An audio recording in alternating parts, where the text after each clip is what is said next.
એ ફેલાવવામાં મારે તન મન ધનથી પ્રયત્ન કરવો, રાઈટ. સો એ એક દીક્ષા સમયનું વચન છે.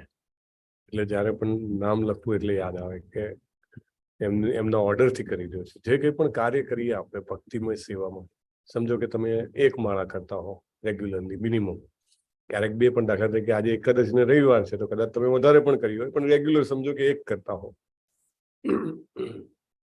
તમે રોજ જે કંઈ પણ સેવા કરતા હો તો ભાવ એવો હોવો જોઈએ કે હું આ ભગવાનના ભક્તના ઓર્ડરથી કરી રહ્યો છું. નહીં તો શું થાય કે ફોલ્સ ઈગો હોય, જે હોય ને આપણો મિથ્યા અહંકાર, દેહાત્મ બુદ્ધિ, એ આપણા ઉપર ચડાઈ કરી દે. માયા આપણી ઉપર ચડાઈ કરી દે. જો હું તો આટલા દિવસથી માળા કરું છું ને, જો હું તો કેવી સરસ સેવા કરું છું ને, રાઈટ. તો એ ચડાઈ ના કરે એટલા માટે આપણે એનું પહેલાથી જ ચડાઈ કરે પહેલા જ એનું સંરક્ષણ મેળવી લેવાનું. કેવી રીતે સંરક્ષણ મેળવવાનું? વચ્ચે હાઈ ઓથોરિટીને લાવી દેવાના. હાઈ ઓથોરિટીને લાવો તો કાંઈ પ્રોબ્લેમ નહીં. એટલે દાખલા તરીકે શીલા પ્રભુપાદના ઓર્ડરથી હું જપ કરી રહ્યો છું. ભોગ ધરાવતા હો તો તમે લેવલ 2માં ઘણા બધા છે ને, આવશો તો ખબર પડશે. ભોગ ધરાવવાના જે મંત્ર છે એ મંત્રમાં સૌથી પહેલો મંત્ર કા ગુરુનો, અથવા તો તમે ગુરુ ના કર્યા હો તો એટલીસ્ટ શીલા પ્રભુપાદ, અને પછી શીલા પ્રભુપાદ કૃષ્ણજીને ધરાવી દે. વચ્ચે હંમેશા પાવરફુલ માણસને રાખવાના. દાખલા તરીકે તમારા ઘરે કોઈક લોકો એમ જ કઈ પણ રીતે જેને કહેવાય ને કે ચડાઈ કરીને આવી જાય, અરે આમ ને તેમ ને, તમને ગમે તે બોલે.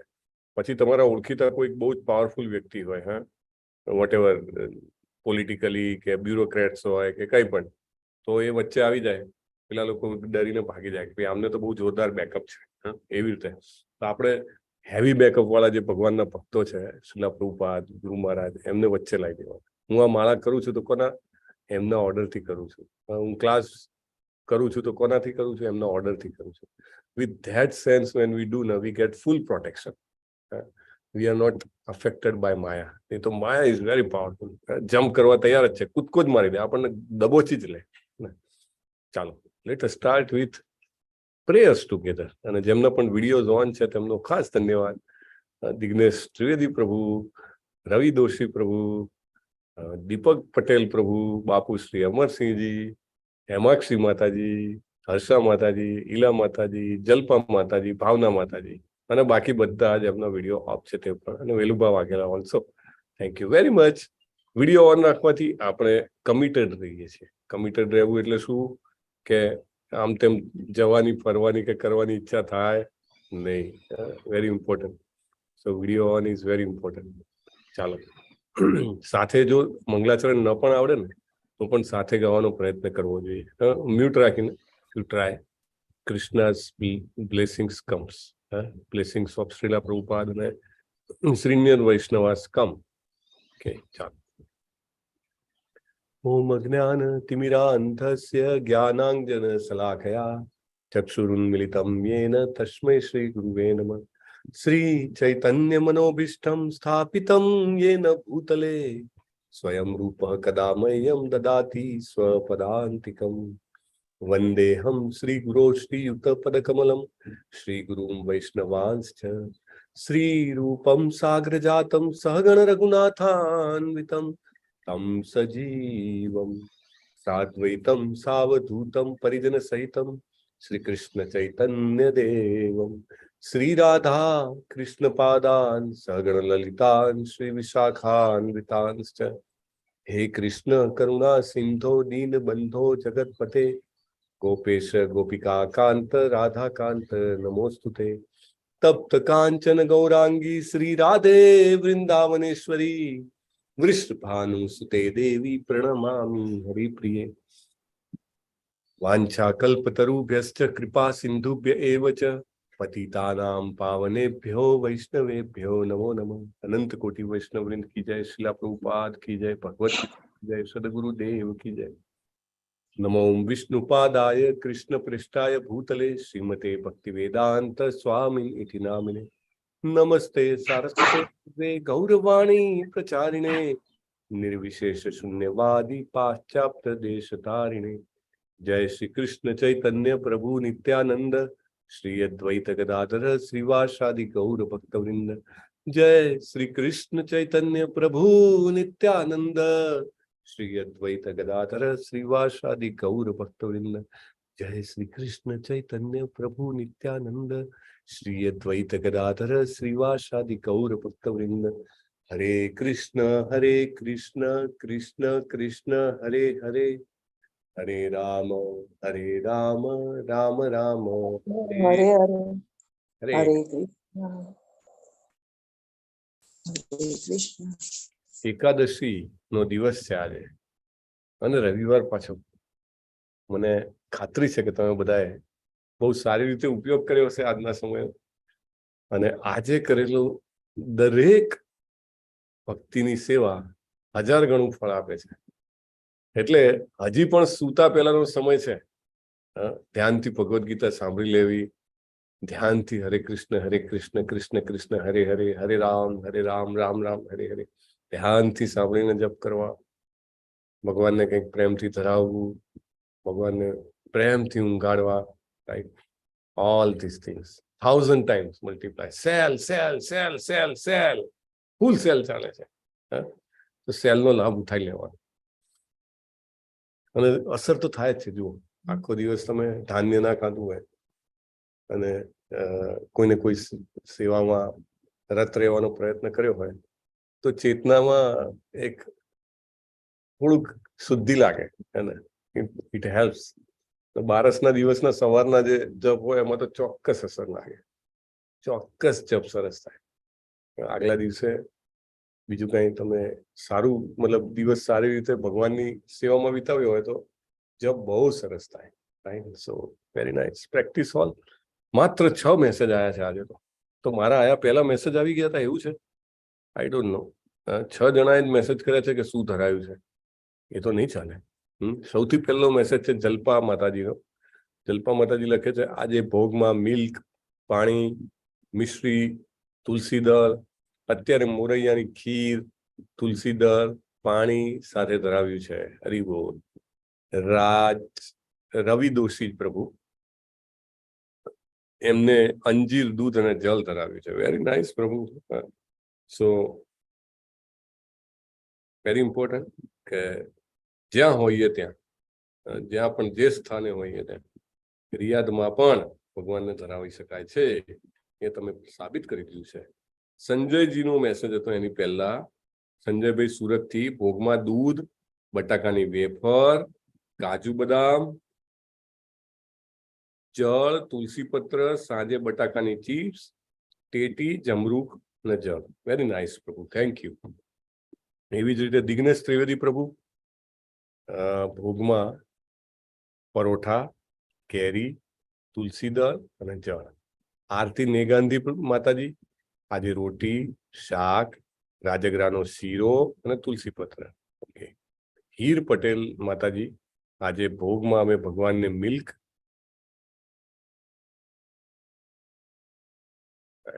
આઈ મિસ નંબરી, હા એ વાંચી લઉં. ભગવાનને મિલ્ક, માખણ, મિશ્રી, dry fruit, coconut water, mango, musk melon, milk હલવો, દેશી ઢોકળી, નહીં દાલ ઢોકળી, અત્યારે તીખા પરાઠા અને કઢી, વોટર, ઓલ વિથ તુલસી દળ. ભરત કોઠારીજી, આજે પાણી, ફ્લાવર, ચિક્કી. હીર કટેલજી, કાતરી. કલ્પના પટેલજી, ડ્રાય ફ્રૂટ, રાજગરાનો શીરો, વેફર, સાબુદાણાની ખીર સાથે. હર્ષા ઠક્કરજી મુલુંડથી, આજનો ભોગ દૂધ, કેળા, જળ. હરી બોલ. ધન્યવાદ.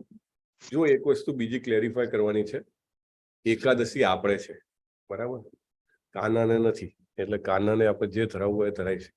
ઓકે, સો નો પ્રોબ્લેમ. તમારે બીજું કંઈ ધરાવવું હોય તો પણ ધરાઈ શકે છે. અને બહુ સરસ, તમે બધા આ બધું શેર કરો છો, તો એ ચોક્કસ બીજા બધાને માટે વાંચવાથી, સાંભળવાથી પણ આશીર્વાદ પ્રાપ્ત થાય છે. સો વી આર રીડિંગ. એવું નથી કે વાંચવાનું ખાલી એમ જ વાંચવાનું છે, નહીં. ચાલો, લેટ સ્ટાર્ટ. ચેપ્ટર નંબર 12, 12મો અધ્યાય. 12મો અધ્યાય જે છે એ ભક્તિ યોગના 6 અધ્યાયોમાંનો છેલ્લો અધ્યાય છે. બહુ જ સરસ અધ્યાય છે. માત્ર 20 શ્લોક.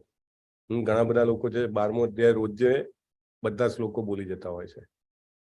So it is very important. અર્જુને કયો પ્રશ્ન પૂછ્યો હતો 12મા અધ્યાયના સ્ટાર્ટિંગમાં? ભગવાનને હેન્ડ રેઝ કરવાના છે. મેં તો નહોતો પૂછ્યો એટલે મને નથી ખબર. કયો પ્રશ્ન પૂછ્યો હતો? ઓલ્ડ બેચ પાર્ટિસિપન્ટ્સ માટેનો પ્રશ્ન છે. તમે શરૂઆત જ પ્રશ્નથી કરો એમ કેમ ચાલે? થોડું પહેલા સમજાવી દો, પછી કંઈક જવાબ આપીએ. આવું ન હાલે. ચાલો, નો બડી is there to answer. Lalit Kumar પ્રભુ છે, એની તબિયત સારી નથી. સો હા, લલિત કુમાર પ્રભુ બોલો. હરે કૃષ્ણ. હરે કૃષ્ણ પ્રભુજી. હા, બોલો. કોણ પરમ સિદ્ધ છે કે કોણ આપણે મને સાકાર રૂપમાં ભજે કે નિરાકાર રૂપમાં ભજે, એ પ્રશ્ન ને પ્રભુજી? હા, બહુ સરસ. કેવી છે તબિયત? સારી છે પ્રભુ? હા, સારી છે પ્રભુજી. Very nice, thank you. જુઓ, પ્રશ્નનો જવાબ આવડવો ને એક વાત છે, પણ કયો પ્રશ્ન હતો ને એ આવડવો ને બહુ અઘરું હોય છે. જનરલી પ્રશ્ન શું હતો ને એ યાદ રહેવું બહુ અઘરું છે. સો વેરી નાઇસ પ્રભુ, થેન્ક યુ. તો ભગવાનને અર્જુન પ્રશ્ન પૂછે છે, કારણ કે એ વખતે પણ બહુ બધા લોકો એવા હતા, હે ને. આપણે જુઓ, કોઈ ધર્મની કે એની નિંદા નથી કરતા. એટલે આપણે એવું નથી કહેતા કે ઘણા ધર્મો જે છે નિરાકારમાં માને છે, નિર્ગુણમાં માને છે. ઇવન સનાતન ધર્મમાં પણ પરમ પૂજ્ય નામાનિષ્ઠ પ્રભુ કહે છે કે જો તમે ગિનતી કાઢો ને તો એવું બને કદાચ 90% લોકો એવા નીકળે કે જે નિર્ગુણ નિરાકારની ઉપાસનામાં માનતા હોય. આંખો બંધ કરીને અમે તો શું જુઓ છે કે બ્રહ્મ જોઈએ છે. અને એવું કે રામ કોણ હતા, કૃષ્ણજી કોણ હતા? તો કે બ્રહ્મમાંથી આવ્યા હતા અને પછી પાછા બ્રહ્મમાં ભળી ગયા. અંતે બધું બ્રહ્મ જ છે એવું માનવા વાળા કેટલા બધા લોકો છે? મે બી 90%. આંખો બંધ કરીને અહીંયા આગળ પ્રકાશ જોવા વાળા પણ ઘણા બધા છે, રાઈટ? સો ઇમ્પોર્ટન્ટ વસ્તુ શું છે? ઇમ્પોર્ટન્ટ એ છે કે ખરેખર જાણવું કે આ બે રસ્તા જે છે એ બે રસ્તામાંથી સાચો રસ્તો અથવા તો સારો રસ્તો કયો છે? દાખલા તરીકે તમારે અહીંથી એટલે સમજો કે ભારતમાં દિલ્હીથી તમારે દુબઈ જવું હોય, બરાબર? દિલ્હીથી દુબઈ જવું હોય તો કયા રસ્તા છે? એટલે કે બાય ફ્લાઇટ જ, હવામાં જ જવાનું હોય તો પણ તમે કયા રસ્તે જઈ શકો? એક તો સીધો રસ્તો, બરાબર? દિલ્હીથી તમે પશ્ચિમમાં જાઓ, વેસ્ટ સાઈડ, તો સીધું દુબઈ આવી જાય, બરાબર ને? હવે તમે પૂર્વમાંથી જાઓ તો દુબઈ આવે ખરું? સમજો કે તમે દિલ્હીથી નીકળો અને તમે બાંગ્લાદેશ બાજુ જાઓ ને પેલી બાજુ શું આવે, જાપાન આવે, અને બધું તમે વટાઈને જાઓ તોય દુબઈ તો આવવાનું કે નહીં આવવાનું? આવે જ ને. ચલો એનાથી સીધો રસ્તો લઈએ. એક બીજું કંઈક ઉદાહરણ લઈએ કે તમે સમજો કે તમે મુંબઈમાં છો, બરાબર? મુંબઈથી બે બાજુમાં બે અલગ અલગ સમજો લોકેશન્સ છે. તો તમે ડાબી બાજુના લોકેશન પર જવું હોય તો તમે વેસ્ટ સાઈડ જાઓ તો તમે પહોંચી જાઓ, પણ તમે ઈસ્ટ સાઈડ જાઓ તો આખી પૃથ્વી ફરીને આવો તોય તમે ત્યાં પહોંચો જ, ના પહોંચો એવું નહીં, રાઈટ? એટલે આ બે રસ્તા વિશે ભગવાન ફોડ પાડે છે. બહુ મોટો મહત્વનો પોઈન્ટ છે, કારણ કે આપણે બધા છીએ ને કે now we are all intelligent people, right? બધાએ 10 જગ્યાએ ઘણું બધું સાંભળીને, વાંચીને, સમજીને આવ્યા હોય, એટલે ફિલોસોફી બધી ઘણી બધી માઇન્ડમાં હોય, કારણ કે ઘણા બધા લોકો સમજાવે. તો આપણે એમ કહીએ ને કે ભાઈ ના, અમારે ડ્રોઈંગ રૂમમાં એક ભગવાનનો ફોટો તો જોઈએ ને, પછી કે પૂજાના રૂમમાં બી એક જોઈએ ને, પછી કે સ્લીપિંગ રૂમમાં પણ એક જોઈએ ને, પેલી આપણી બિઝનેસની જગ્યા હોય જ્યાં આગળ જોબ હોય ત્યાં પણ જોઈએ ને. અરે શું તમે યાર આ ફોટામાં રહો છો? કે જો દિલમાં ભગવાન હોય ને તો ચારે બાજુ ભગવાન જ છે, કે કોઈ જરૂર નથી કે આવું કહેવા વાળા ઘણા બધા મળે તમને, લપટાવા વાળા. તો ભગવાન સરસ જવાબ આવે છે. શ્રી ભગવાન ઉવાચ મય્યાવેશ્ય મનો યે મામ નિત્યયુક્તા ઉપાસતે શ્રદ્ધયા પર્યોપેતાસ્તે મે યુક્ત તમામતઃ. કોણ બોલ્યું? તો કે ભગવાન બોલ્યા. શું બોલ્યા? જે મનુષ્ય મારા સાકાર સ્વરૂપમાં પોતાને મનને સ્થિર કરે છે. સાકાર એટલે સ વત્તા આકાર, આકાર સાથે, સ એટલે સાથે, આકાર સાથે. ભગવાનને તમે નિરાકાર નહીં સમજો, પણ આકાર સાથે કે યસ, ભગવાનના પણ સરસ મજાનું ચરણ કમળ છે, પછી ભગવાનના નાભી છે કમળ જેવી, ભગવાનના સુંદર હસ્ત છે, ભગવાનનું મુખ કમળ છે અદભુત. આવી રીતે સાકાર એટલે સ વત્તા આકાર, એટલે કે આકાર સાથે જે લોકો ભજે છે, મનને સ્થિર કરે છે, અને અત્યંત શ્રદ્ધાપૂર્વક મારી પૂજા કરવામાં, મારી મામ એટલે મારી એટલે કે શ્રી કૃષ્ણની પૂજા કરવામાં પરાયણ રહે છે, તેઓ મારી દ્રષ્ટિએ પરમ સિદ્ધ છે. તેમે યુક્ત તમામતા. ભગવાન કહે છે મારી દ્રષ્ટિએ કેવા છે? ઉત્તમા, શ્રેષ્ઠ છે, બેટર છે. દાખલા તરીકે તમે ઇસ્કોનના ટેમ્પલમાં જાઓ તો ભગવાનના વિગ્રહના એવા સરસ શણગાર્યા હોય ને, એમ લાગે કે હમણાં જ બોલી ઉઠશે. હે કે કેમ ભાઈ આટલા દાડાથી દેખાતો નથી? એવી રીતે. અહીંયા કે તમે જુઓ છો ફોટો છે, શ્રી શ્રી રાધા માધવ છે, કેવા સરસ તૈયાર કરે છે. આખી પાઘડી પહેરાવા તો એકદમ જાણે સાફો ને પછી સરસ મજાના ફૂલ ને.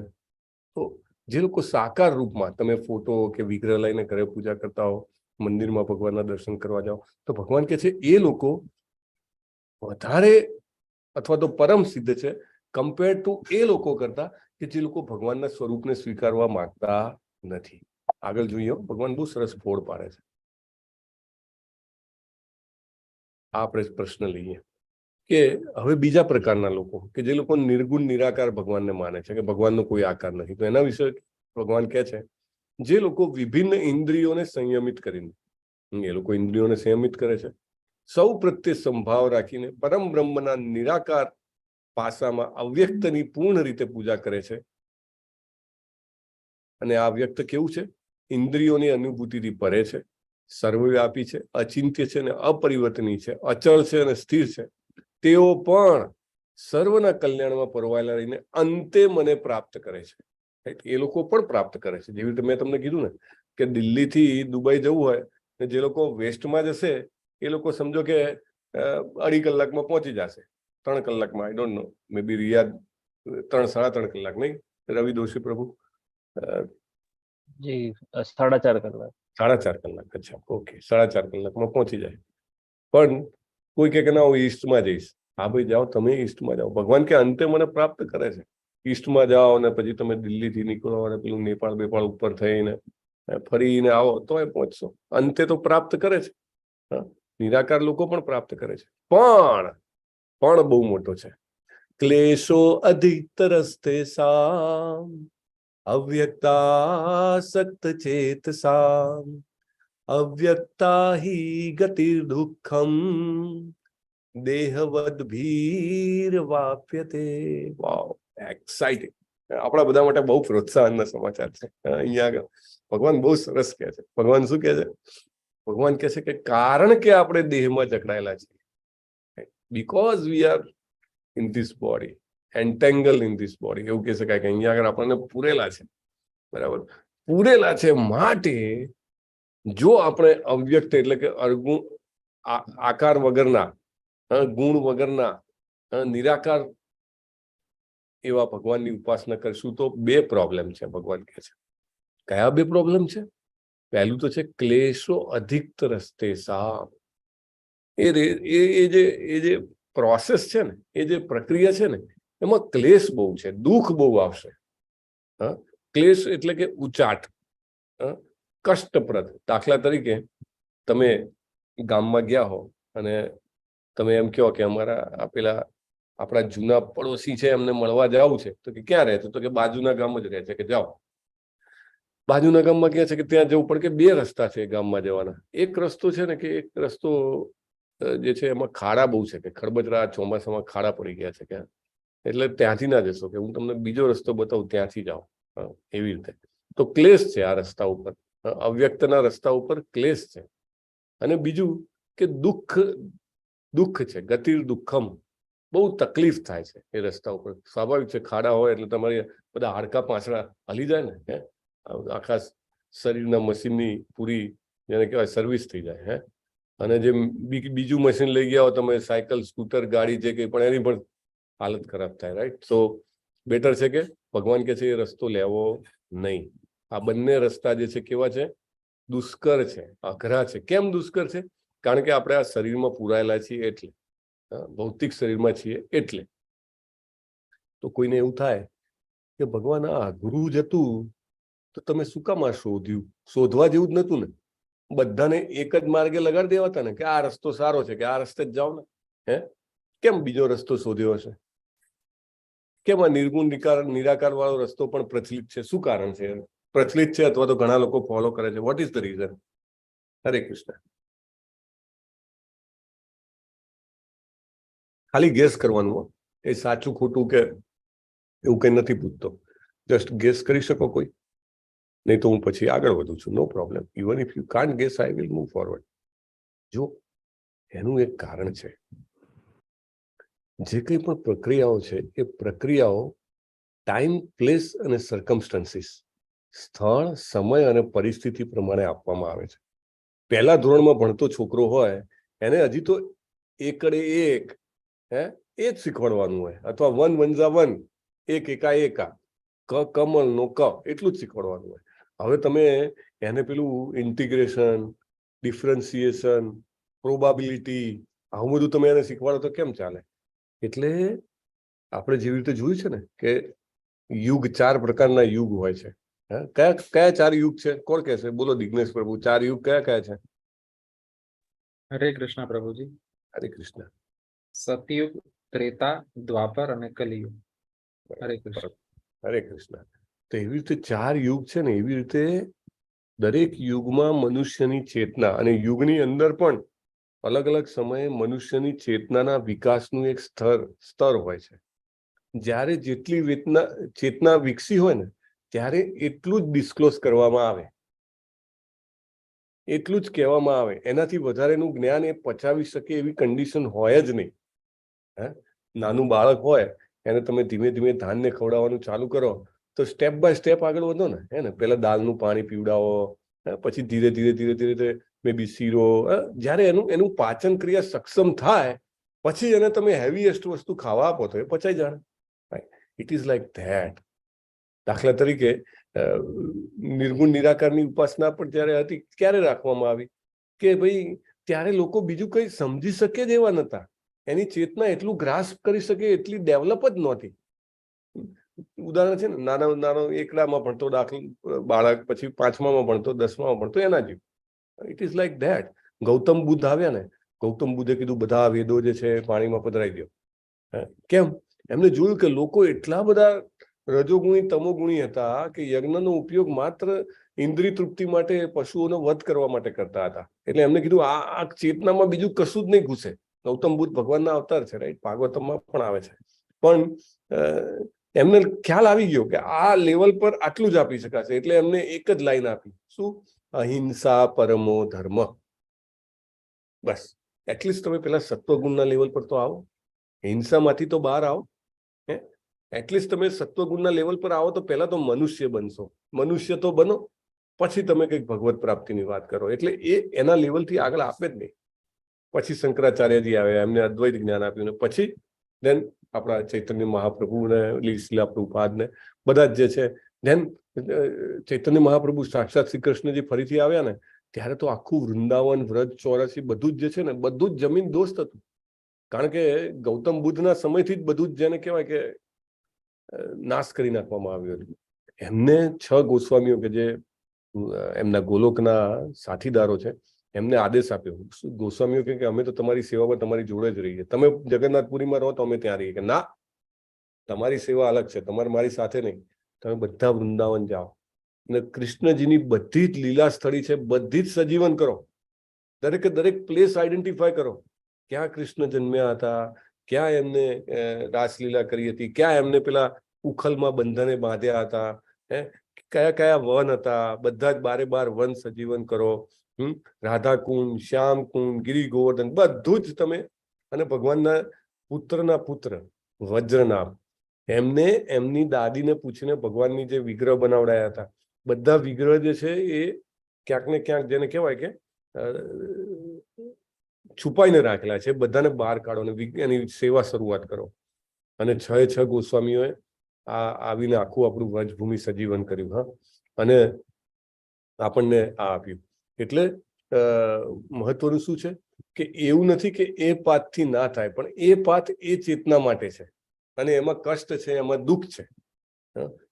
ભગવાન સરસ કહેશે આગળ, યે તુ સર્વાણી કર્માણી મયી સંન્યસ્ય મત્પરાહ અનન્યે નૈવ યોગેન મામ ધ્યાયંત ઉપાસતે તેષામ અહમ સમુદ્ધર્તા મૃત્યુ સંસાર સાગરા ભવામી ન ચિરાત પાર્થ મય્યાવેશિત ચેતસા. આ 7મો શ્લોક છે ને 12મા અધ્યાયનો, એમાંથી આખો 13મો અધ્યાયનો જન્મ થાય છે. બહુ જ અદભુત શ્લોક છે, ઘણા બધા લોકોનો પ્રિય શ્લોક છે. તેસામ અહમ સમ ઉદ્ધરતા મૃત્યુ સંસાર સાગરા. તે લોકોનો અહમ એટલે કે હું સમ ઉદ્ધરતા ઉદ્ધાર કરું છું. ક્યાંથી? મૃત્યુ સંસાર, મૃત્યુના સંસાર રૂપી જે આ સાગર છે, કારણ કે અહીંયા મૃત્યુ થાય કરે છે ને, અહીંયા આવી એટલે મૃત્યુ પામવું જ પડે, રાઈટ? એમાંથી ઉદ્ધાર કરે છે.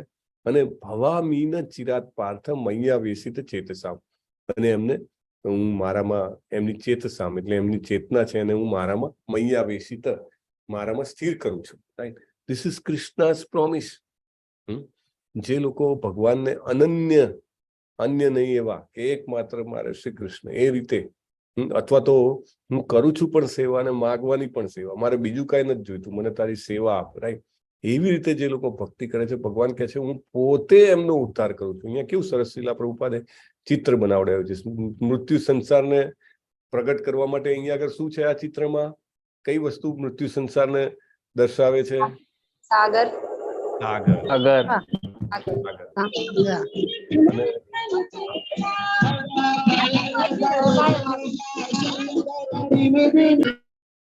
ઓકે, તો આપણે બધાની આ સ્થિતિ છે. આપણે બધા ડૂબી રહ્યા છીએ, પણ આપણને ખબર નથી કે આપણે ડૂબી રહ્યા છીએ, રાઈટ? પણ જેવી આપણને ખબર પડે, ભગવદ્ ગીતા વાંચીએ એટલે ખબર પડે, ઓહ હું શું કરી રહ્યો છું, હું મારું નવું શરીર તૈયાર કરી રહ્યો છું. જેવી રીતે મેં તમને બીજા અધ્યાયમાં પેલું મૂવી બતાવ્યું હતું ને, બર્થ અગેન ડેથ અગેન, એમાં શું હતું? એવરીબડી ઓફ અસ, આપણે બધા અત્યારે જે કંઈ પણ કરી રહ્યા છીએ, શું કરી રહ્યા છીએ? આપણું આગલો જન્મનું શરીર તૈયાર કરી રહ્યા છીએ. અરે મારે આ ભોગવવું છે, અરે મારે આ કંટ્રોલ કરવું છે, અરે મારે આના માલિક બનવું છે. બધી જેટલી બિયાઓ વાવી રહ્યા છીએ ને, અને પછી એને પાણી પીવડા રહ્યા છે વારે વારે, ના આ જોઈએ છે, ના આ જોઈએ છે, તો એ આપણું અગલું શરીરનું નિર્માણ કરી રહ્યા છીએ, રાઈટ?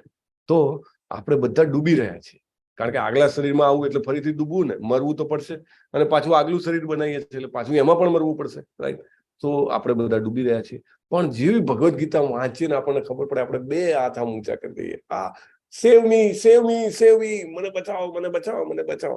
તો ભગવાન કહે છે તે સામ અહમ સમુદ્રતા, દોડતા આવી જાય છે ગરુડ ઉપર ચડીને, અને કેવા આમ તમે જુઓ, છેક નીચા નમીને નહીં આમ હાથ માકીને આમ બચાવતા હોય, હાથમાંથી હાથ પકડીને અહમ સમુદ્રતા, હું પોતે બચાવું છું, ભગવાન કહે છે ને, બીજું કોઈ નહીં. આગળ આપણે 9મા અધ્યાયમાં પણ આ જોયું હતું. હા, કયો શ્લોક હતો? તે અનન્યાસ ચિંતયંતો મામ યે જના પર્યુપાસતે તેષામ અભિયુક્તાનામ યોગક્ષેમં વહામ્યહમ. વહામી અહમ, હું પોતે એનું વહન કરું છું. યોગ એટલે ન જે નથી એની પ્રાપ્તિ. શું નથી આપણી પાસે? આપણી પાસે આ જન્મ મૃત્યુમાંથી મુક્ત થવાની ચાવી નથી. તો એ ચાવી ભગવાને આમ આવીને ગરુડ ઉપરથી, એકચ્યુઅલી જે પ્રભુપાદે જે શિષ્યો પાસે આ બધા ચિત્રો બનાવડાયા ને, એ લોકોએ બાપ ગોતરમાં કોઈ દિવસ એને કહે ને, ઇન્ડિયામાં નહીં આવેલા એ વખતે, એમને કોઈ દિવસ જોયેલું નહીં કે મુગટ કેવો હોય, એમને કોઈ દિવસ જોયેલું નહીં શિખા કેવી હોય, એમને કોઈ દિવસ જોયેલું નહીં કે પિતાંબરનું ઉપવસ્ત્ર કેવું હોય, ફૂલોનો હાર કદી નહીં જોયેલું. પ્રભુપાદ એમને વર્ણન કરીને પાછા બનાવીને લાવે, પછી પ્રભુપાદ કરેક્શન આપે, નહીં આ કરેક્ટ કરો. ભગવાન આમ લેતા હોય કે ના, ભગવાનને નમેલા દેખાડો કે ભગવાન પોતે ઉદ્ધાર કરે છે. ભગવાન આમ નીચે નમીને બહાર ખેંચે છે કે પાછો જાય ને પાછું કરેક્ટ કરે. અને એમના માટે એક જ પ્રોત્સાહન હતું. શું પ્રોત્સાહન હતું? આ બધા જે હતા એક જ હતું કે પ્રભુપાદની નેક્સ્ટ બુકમાં કે મારો દોરેલો ફોટો જો છપાય તો કે આપણો ઉદ્ધાર થઈ જાય. તો બધાને કોમ્પિટિશન, બધા લઈને આવે, સેંકડો પ્રભુપાદ એમાં કરેક્શન આપે, નહીં આ નહીં, પછી કોઈનું જોવે, આ wonderful picture, let this be part of my Krishna book. ખુશ થઈ જાય. હા, બધાના પેલા જે કહેવાય ને કે 30-40 શિષ્યો હોય ને, બધામાં હીરો બની જાય. Prabhupada next book, his picture is going to be printed. So like that પ્રભુપાદે આપણા બધું શેના માટે કરતા હતા? આપણા બધા માટે. આજે 10 વર્ષ, 20 વર્ષ, 30 વર્ષ, 50 વર્ષ પછી પણ આપણે બધા આવશું અને માત્ર આ જોઈને, વાંચીને, સ્મરણ કરીને આપણે પણ જેને કહેવાય કૃષ્ણજી તરફ આગળ વધીશું. So that was his purpose. તો ભગવાન જે છે એ આવી રીતે ઉદ્ધાર કરે છે. તો કોઈ લોકો એવું કે તમે બધા જેને કહેવાય ને પૂતળા પૂજામાં માનો છો કે આ પૂતળા પૂજા તો બહુ ખોટી છે. તો પૂતળા પૂજા અને મૂર્તિ પૂજામાં શું ભેદ છે? બહુ મહત્વનો ભેદ છે. પૂતળા પૂજા એટલે 4 રસ્તા ઉપર નથી મૂકી હોતી આપણે, જાત જાતના પોલિટિકલ લીડર્સની મૂકેલી હોય છે. મોટે ભાગે ભારતમાં તો કોઈ એવું ગામ નહીં હોય કે જેમાં એક 4 રસ્તા ના હોય જ્યાં ગાંધી બાપુનું પૂતળું ના હોય. લગભગ બધા કોઈ પણ ગામ કે શહેર પકડી લ્યો ત્યાં હોય ને હોય જ.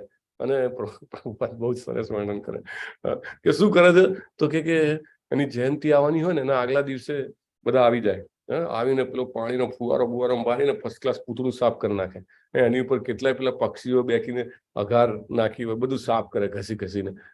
પછી એને ચશ્મા એક લાવીને પહેરાવી દે, હાથમાં ડંગોરો આપી દે. અને પછી બીજે દિવસે સવારના પોરમાં પેલો નેતા હોય વ્હાઈટ કપડાં પહેરીને આવી જાય, બાજુમાં સીડી હોય, ચડી અને પછી હાર પહેરાવે, તાલિયા. પછી બધા ભાષણ આપે, ભાષણ સાંભળીને જાય. અને જેવા એ જાય હજી સાંજ સુધીમાં તો ડંગોરો કોકની પાસે હોય, ચશ્મા બીજાની પાસે હોય અને પેલો કાગડો આવીને બેસી જાય. હવે 364 દિવસની શાંતિ, પછી વારો આવશે કે ત્યાં સુધી કોઈ ઉઠાડશે નહીં ત્યાંથી. રાઈટ ના, એ પૂતળા પૂજા છે. મૂર્તિ પૂજા શું છે? વિગ્રહ સેવા શું છે? વિગ્રહ સેવા તમે ભગવાનને સાક્ષાત ભગવાન સમજો છો. ભગવાન છે એમાં, તમે એમને ભોગ ધરાવો છો, તમે એમને સવારે અભિષેકમ કરો છો, તમે એમને આરતી કરો છો, તમે એમને ઉઠાડો છો, તમે એમને ઊંઘાડો છો.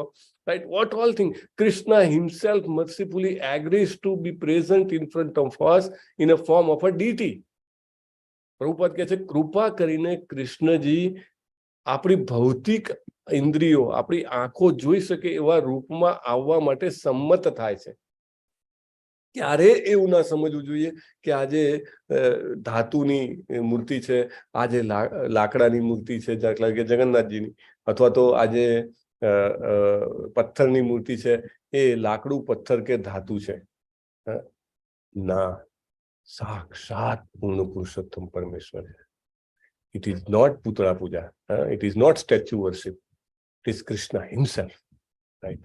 તો આ રીતે કરવાથી ભગવાન પોતે ઉદ્ધાર કરવા માટે આવે છે. ઇનફેક્ટ તમે લોકો આગળ લેવલ 2 પછી લેવલ 3 કરશો ને, લેવલ 3માં ભક્તિનું વિજ્ઞાનનું એક પુસ્તક આવે છે, એને કહેવાય છે નેક્ટાર ઓફ ડિવોશન. રૂપ ગોસ્વામી મહારાજે લખેલું છે. રૂપ ગોસ્વામી મહારાજ કોણ હતા? રૂપમંજરી, જે આપણે ગોલોકા ચાર્ટમાં જોયું હતું. રૂપમંજરી પોતે, જે રાધા રાણીના સપોર્ટમાં જે ગોપિકા છે પોતે. રાઈટ? તો એમને પુસ્તક લખ્યું છે, એનું નામ છે ભક્તિ, ગુજરાતીમાં બોલો, ભક્તિ રસામૃત સિંધુ. ભક્તિ રસામૃત સિંધુ. આપણે તમે સેટ મંગાવો ને લેવલ 2 નો, એમાં આવી જાય છે. તો એમાં પહેલા 19 ચેપ્ટર છે, એમાંનું આવે છે ભક્તિના 64 અંગો, જે ખૂબ પ્રભાવશાળી છે ભગવાન સાથેનો સંબંધ બનાવવા માટે. એ 64 અંગોમાં 5 અંગો જે છે એ સુપર ઇફેક્ટિવ, અને એમાં 5 અંગોમાં એક આવે છે ભગવાનના વિગ્રહની સેવા. Super duper effective. રાઈટ? જે કરતા હોય ઘણા બધા તમારા મને કરતા જ હશે, નસીબદાર છે ને. ભારત ભૂમિમાં જન્મ મળ્યો છે, નહીં તો ક્યાંથી આ બધું ખબર પડે? આ સાયન્સ છે, spiritual science, that others don't know. Anyway, પણ જેની પાસે છે એને ખબર હશે. અથવા તો તમે ઇવન ફોટો બી તમે જોજો, તમે રેગ્યુલર જે આરાધના કરતા હો ને ભગવાનના ફોટાની, તમારું એક વિશેષ તમને જ એવો અનુભવ આપે. પાછો બીજો કોઈ જે બહારનો વ્યક્તિ હોય, એ ફર્સ્ટ ટાઈમ જોતો હોય કે 1-2 વાર જોયો હોય, એને એટલું ના આપે. પણ if you worship, Krishna himself mercifully comes in that photograph, in that deity. તો આ પ્રોસેસ બહુ ઇફેક્ટિવ છે. ભક્તિના 5 મહત્વપૂર્ણ પાસાઓમાંની એક છે. ઓકે, તો ભક્તિની સીડી કઈ છે? આ સીડી છે એ હવે ભગવાન સમજાવે છે. તો સૌથી પહેલું છે અનન્ય ભક્તિ. અનન્ય ભક્તિ એટલે કેવું કે single mindedly devotional service. Single mindedly devotional service. મય્યેવ મન આધસ્વ મયી બુદ્ધિમ નિવેશય નિવસિષ્યસि મય્યેવ અતત્વં ન સંશયઃ. એટલા સરસ શ્લોક છે ને, ગાવાની ઈચ્છા થાય. બહુ સરસ. ઘણા બધા લોકો રોજે ગાતા હશે, મોઢે હશે, મેં બિચારું લતા માતાજી અને સો મેની. રેગ્યુલરલી 12મો 15મો, કારણ કે બંનેમાં 20 જ શ્લોક છે. ના એવું નહીં, સારા અધ્યાય પણ સરસ છે, પણ 20 શ્લોક વાળા 2 જ અધ્યાય છે, બાકી બધા 24, 28 ને પછી તો છેક 70 ઉપર પહોંચી જાય, પણ સ્મોલર. એનીવે, તો અહીંયા આગળ ભગવાન સૌથી પહેલા હાઈ લેવલની ભક્તિની વાત કરે છે. જુઓ, બીજા બધા લોકો છે ને એ એવું સમજાવે છે કે આ બધા સરખા છે. પેલા કે અનન્ય ભક્તિ, ને પછી કે વૈધિ ભક્તિ, ને નિષ્કામ કર્મયોગ, ને ત્યાગ, ને બધું સરખું છે. ના, સરખું નથી. પ્રભુપાદ બહુ ક્લિયરલી સમજાવે છે આપણને, સરખું નથી. બરાબર? પહેલા જે કીધું છે સૌથી હાઈ સ્ટેજ છે, હાઈએસ્ટ.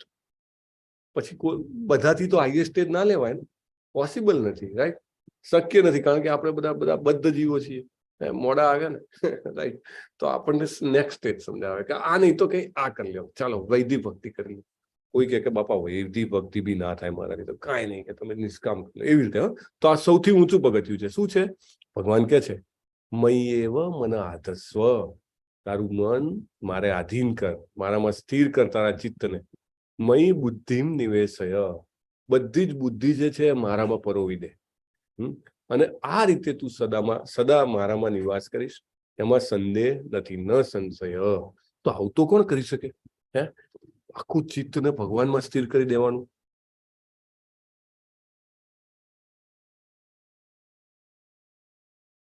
બુદ્ધિ તો કે બુદ્ધિ ભગવાન માટે જ વાપરવાની, આવું કોણ કરી શકે? કરી શકે ને જે ભગવાનના શુદ્ધ ભક્તો હોય ને એ કરી શકે. જે લોકો જન્મથી ભગવાનની આરાધનામાં લાગેલા હોય એ લોકો કરી શકે. દાખલા તરીકે અહીંયા આગળ જે ફોટોગ્રાફ છે ને, એ કોનો ફોટોગ્રાફ છે? આ કૃષ્ણજીની આજુબાજુમાં કોણ છે? ગોપાલ. હા, ગોવાળિયાઓ છે ને, ગોવાળિયા છે. ગોવાળિયા છે. તે આ ગોવાળિયાઓ છે ને, એના માટે સુખદેવ ગોસ્વામી એક શબ્દનો ઉપયોગ કરે છે, કૃત પુણ્ય પુંજા. આમને કેટલા જન્મો સુધી ભગવાનની ભક્તિ કરીએ છે અનન્ય ભાવે, તે એમને આવો લાભ મળ્યો. કેવો લાભ? રોજે ભગવાન જોડે પિકનિક પર જવાનું ઉજાણીમાં, અને રોજે જાતનું લઈ આવે.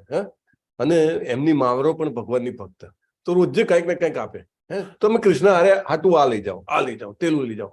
અને પેલા બ્રહ્માજી ઉપરથી માથું ખંજવાડે કે આ જ પૂર્ણ પુરુષોત્તમ છે, શ્રી કૃષ્ણ. ના, ડાઉટ લાગે છે.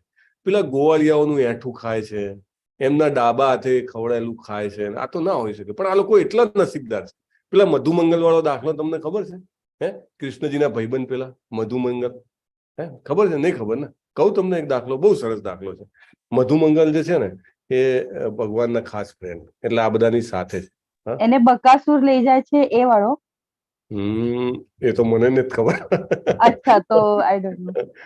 છાસ લઈને આવે છે એ પ્રભુજી? હા, એ રહ્યો. યસ, લલિત કુમાર પ્રભુને યાદ છે. તો મધુમંગલ જે છે એ એકલો જ એવો હતો કે જે ઋષિનો દીકરો હતો, હે ને.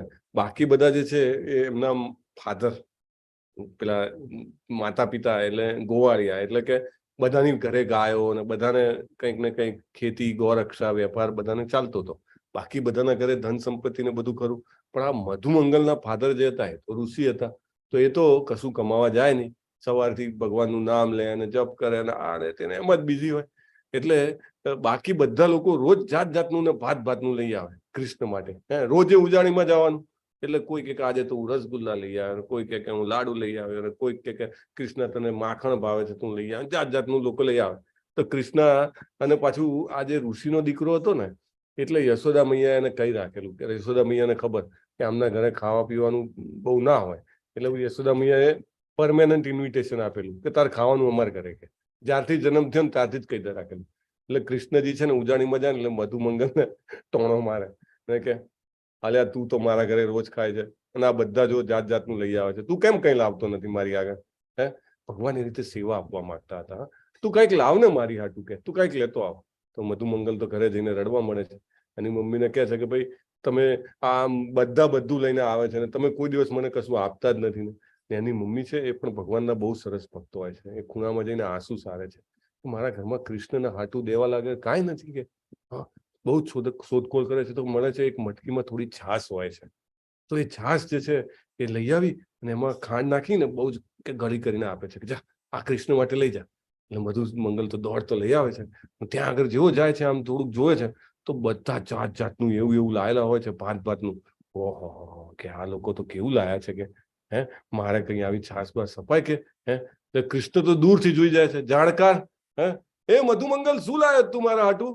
તો કે ના ના કાંઈ નથી, કે કાંઈ નથી, કે કાંઈ નહીં કે છુપાવે છે કે હા શું લાવ્યો છે? મધુમંગલને થયું કે હવે આ છોડશે નહીં. એટલે મધુમંગલ કે કૃષ્ણ આવે પેલા આપણે જ ગટગટાઈ જઈએ.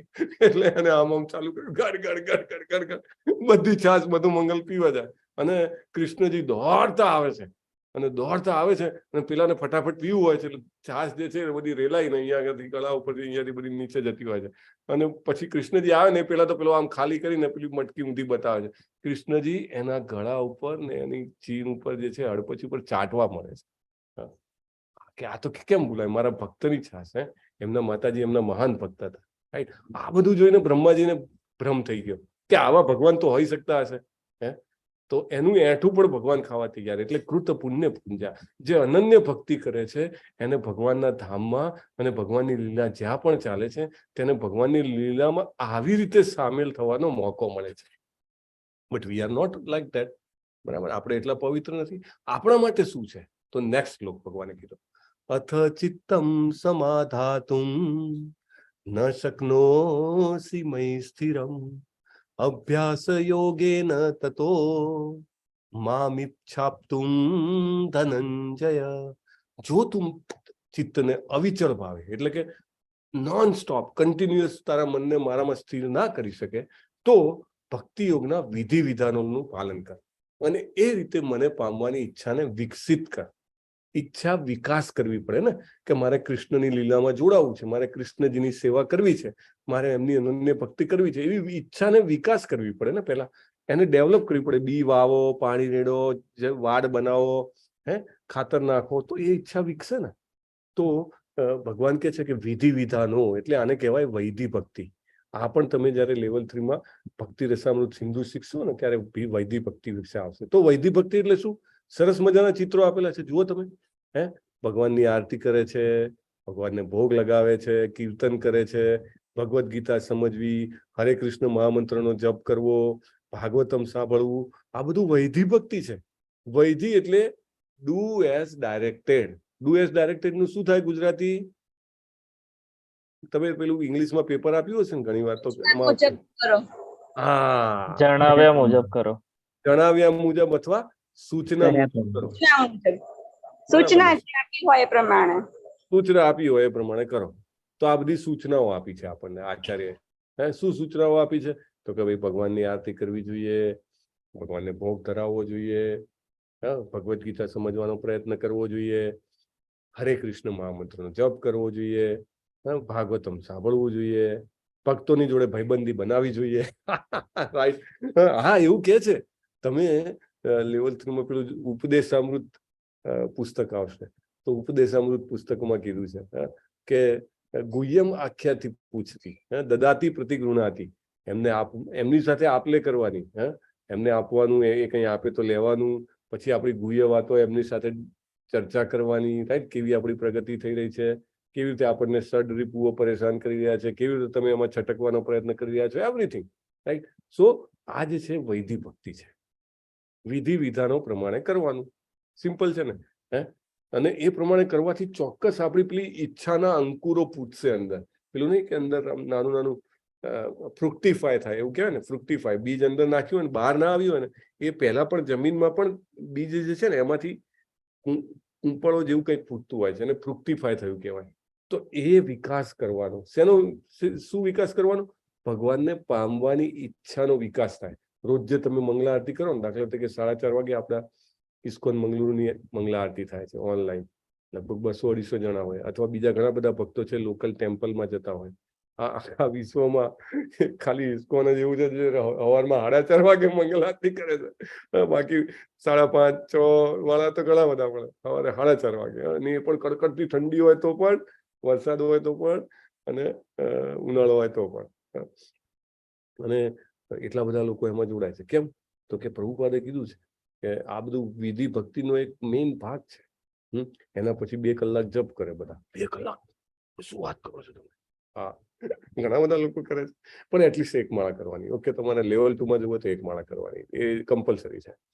પછી નેક્સ્ટ તો કે ભાગવતમનો ક્લાસ કરે, શ્રીમદ ભાગવતમ, એ સાંભળે. પછી તો કે પ્રસાદ ગ્રહણ કરે. પ્રસાદ ગ્રહણ કરવું એ પણ છે, હા, વિધિ વિધાનોનો ભાગ છે. તમે રેગ્યુલર કરો ને તો ચોક્કસ અસર કરે. તો આ બધું આ શું છે? સાયન્સ છે. તો આ બધું કરવાથી આપણા અંદર ભગવાનને પામવાની ઈચ્છા ચોક્કસ વિકસે, નહીં તો ભૂલે જ જાય. આપણે શું હોય, પેલી 30 તારીખે પગાર ક્યારે આવશે, રાઈટ, એ દેખાતો હોય. કાં તો કે ફલાણું જગ્યાએ ફરવા જવું છે, ગામમાં પેલી ફલાણી નવી હોટલ ખુલી છે તો ખાવા જવું છે, મૂવી આવ્યા છે, કંઈક આવવાના છે, હજી આ તારીખે રિલીઝ થવાનું છે, જોવા જવું છે. એ બધી ઈચ્છાઓ તો ઘણી બધી આપણે વાવતા જ જતા હોઈએ છીએ. રોજ વાવીને પાણી રેડે જવાનું. એવા લોકો જોડે પણ બેસી એટલે રોજ પાણી રેડી આપે, થવા દો વડલો થવા દો.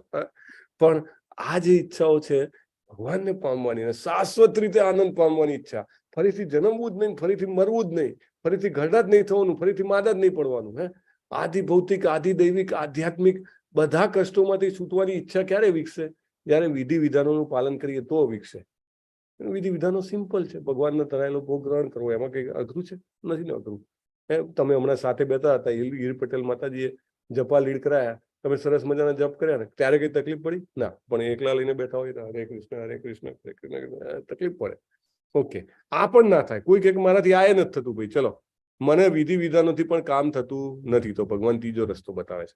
અભ્યાસે અભ્યસમર્થોસી મત કર્મ પરમો ભવ મદર્થમપી કર્માણી કુર્વન સિદ્ધિમ વાપ્સ્યસી. જો એવું નથી કે અનન્ય ભક્તિ ઇઝ ઇક્વલ ટુ વૈધિ ભક્તિ ઇઝ ઇક્વલ ટુ નિષ્કામ કર્મયોગ. ના, એવું નથી. ઓકે, પેલું નથી થઈ શકતું માટે આ કીધું છે. એટલે આ એનાથી થોડું ઉતરતું છે. ઓકે, તો આમાં શું છે કે ભાઈ મારાથી માળા નથી થતી અને મારાથી ભોગ નથી થતો અને મારાથી ગીતા નથી થતી, કાંઈ નથી થતું. તો કે કાંઈ નહીં, તું જે કંઈ પણ કામ કરે મારા માટે કર. દાખલા તરીકે કોઈ વ્યક્તિને કડિયા કામ આવડતું હોય, અને કે મારાથી બીજું કાંઈ નથી થતું પણ મારે ભગવાનની સેવા કરવી છે, તો પરમ પૂજ્ય નામાનિષ્ઠ પ્રભુ શું કે? આવી જાને ભાઈ, અહીંયા મંદિર બની રહ્યું છે, બહુ જરૂર છે કડિયાઓની, એમાં જાણકાર સ્કિલ વાળા તો છે જ નહીં, કે આવી જાઓ. તો ફટ દઈને કે તૈયાર, ચાલો. અને એવું નથી કે બંને સાથે ના થઈ શકે. વૈધિ ભક્તિ કરતો હોય છતાંય આ કરી શકે. દાખલા તરીકે આપણો ત્યાંનો કુક છે મંદિરનો, પ્રભુ કહેતા હતા એકવાર કે કેટલા કંઈક 4 ડઝન લોકોના ઇન્ટરવ્યુ લીધા, ત્યારે કુક ફિક્સ થયો કે ભાઈ માળા તો કરવી જ પડે. કે એમને પેલો કે માળા મારાથી ના થાય. કે મોટા ભાગના તો એવા હોય કે ભાઈ નોનવેજ ખાવ છો? હા હા, કે ખાવું છું, બનાવું છું જોરદાર. પ્રભુ કે આગળ પ્રશ્ન જ નથી પૂછવા, જાઓ કે. એમ કરે કે પછી બધું જ પાસ થતા નીકળતો કે જપ કરશો હરે કૃષ્ણ. એ ના થાય કે તમે બીજું ગમે તે કરાવી લો, થોડા 500-1000 રૂપિયા ઓછા આપજો, પણ કે આ જપ કરવાનું ના કરશો. એનીવે, પણ બધું ભેગું થાય ત્યારે એટલા 4 ડઝન લોકોના ઇન્ટરવ્યુ, ત્યારે એક કુક ફિક્સ થયા. અમારે હવે માતાજી છે, બહુ સરસ. એ તો હવે દીક્ષા પણ લેવાના છે, IDC કોર્સમાં પણ હતા. પણ મહત્વની વાત છે કે કાંઈ ના થાય તો ભગવાન માટે કર્મ કરવાનું. અને વૈધિ ભક્તિની સાથે પણ કર્મ તો થઈ શકે ભગવાન માટે. કોઈને કોઈ સેવા લઈ લેવાની.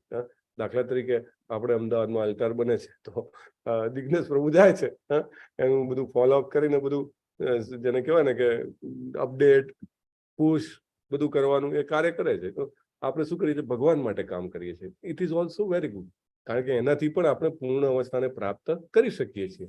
હવે કોઈ કહે કે મારાથી તો આ બી નહીં થાય, તો ભગવાન કે કાંઈ નહીં, એ ના થાય તો કાંઈ નહીં, બધું મારી ભાવનામાં કર્મ ના કરી શકે, તને જે કંઈ પણ મળે ને એ બધાનો ત્યાગ કરી દે. અરે ત્યાગ? હા, તમે જોયું નથી મોટા મોટા ઉદ્યોગપતિઓ, મોટા મોટા billionaires, even many a time sport stars, film stars, political leaders, અમુક ઉંમર થાય ને એટલે પેલું ભારત અથવા તો થોડુંક વાંચ્યું કર્યું હોય સ્પિરિચ્યુઆલિટી વિશે, તો એની આંખો ખુલે. હવે તો ભરાઈ ગયા. કેમ? તો કે આગલો જન્મ ચોક્કસ કદાચ પ્રાણીનો કે પક્ષીનો મળશે, તો શું કરવું જોઈએ? હવે તો આખી જિંદગી જે કર્યું ના હોય એ છેલ્લે કેવી રીતે કરી શકે? ના એ વિધિ વિધાનો પ્રમાણે કંઈક કરી શકે. તમે શરૂઆતથી પ્રયત્ન કર્યો હોય ને તો તમે માળાએ કરી શકો. નહીં તો જ્યારે શરીર સાથ ના આપે ત્યારે શું થાય? એટલે ઘડપણ આવે તો કે એ બી ના થાય, નિષ્કામ કર્મે ના થાય, તો કઈ નહીં કે ત્યાગ કરી દો. મોટા મોટા ચેરિટેબલ ટ્રસ્ટ બનાવી દે, $20 બિલિયન આમાં નાખ્યા છે, અને પેલામાં એટલીસ્ટ ત્યાગ કરીથી શું થાય? શાંતિ તો મળે. ભગવાન કે છે કે છેવટે કઈ ના થાય તો ત્યાગ કર, પણ આ છેલ્લી વસ્તુ છે. ઓકે, આ બહુ સારી આગળની વસ્તુ નથી, હે ને, છેલ્લી વસ્તુ છે. એટલે કે ત્યાગ કરી નાખ. હા, અને આ એવું નથી કે ત્યાગ માત્ર જેને કશું ના કર્યું હોય એ જ કરે. તમે જુઓ અહીંયા આગળ ફોટામાં કોણ ત્યાગ કરી રહ્યું છે, કોણ દાન આપી રહ્યું છે, દેખાય છે? Who is he? નંદ મહારાજ. હા, નંદ મહારાજ. ક્યારે દાન આપી રહ્યા છે? કૃષ્ણના જન્મ વખતે. નંદોત્સવ. નંદોત્સવનો દિવસ કેમ બહુ જ મહત્વનો છે? એ દિવસે શું થયું હતું? પ્રાગટ્ય દિવસ છે ને? હા, શ્રીલા પ્રભુપાદનો જન્મ દિવસ છે. વેરી નાઇસ, થેન્ક યુ માતાજી. નોમનો દિવસ, અષ્ટમી એ કૃષ્ણજી આવે, નોમના દિવસે પ્રભુપાદ આવ્યા હતા. એનીવે, તો નંદ મહારાજ પણ બધો ત્યાગ કરે છે, દાન આપે છે, હે ને. એટલે this is also a process. કારણ કે દાનથી શું થાય છે, ત્યાગથી શું થાય છે, શાંતિ મળે છે. તો એ પ્રક્રિયા ના અપનાવી શકે તો જ્ઞાન મેળવવાનો પ્રયત્ન કર. વેદાધ્યયનથી જ્ઞાન ના થાય તો ધ્યાન કર, ધ્યાન ના થાય તો કર્મફળનો ત્યાગ કર, કારણ કે ત્યાગથી એટલી શાંતિ તો મળશે, એવું ભગવાન કહે છે. હવે ભગવાન જે છે ભક્તના ગુણો વિશે કહે છે. ભક્તમાં કયા કયા ગુણો હોય છે અથવા વિકાસ પામે છે કે જે મનુષ્ય કોઈનો દ્વેષ કરતો નથી, જીવ માત્રનો દયાળુ મિત્ર હોય છે, પોતાને સ્વામી માનતો નથી, મિથ્યા અહંકારથી રહિત હોય છે, સુખ દુઃખમાં સમાન હોય છે, સહિષ્ણુ હોય છે, સદા સંતુષ્ટ હોય છે, રહે છે, આત્મસંયમી હોય છે, દ્રઢ નિશ્ચયપૂર્વક મારામાં મન બુદ્ધિ સ્થિર કરી ભક્તિપરાયણ રહે છે, એવો ભક્ત મને બહુ પ્રિય છે. This is very important. આ ફોટો કોનો છે?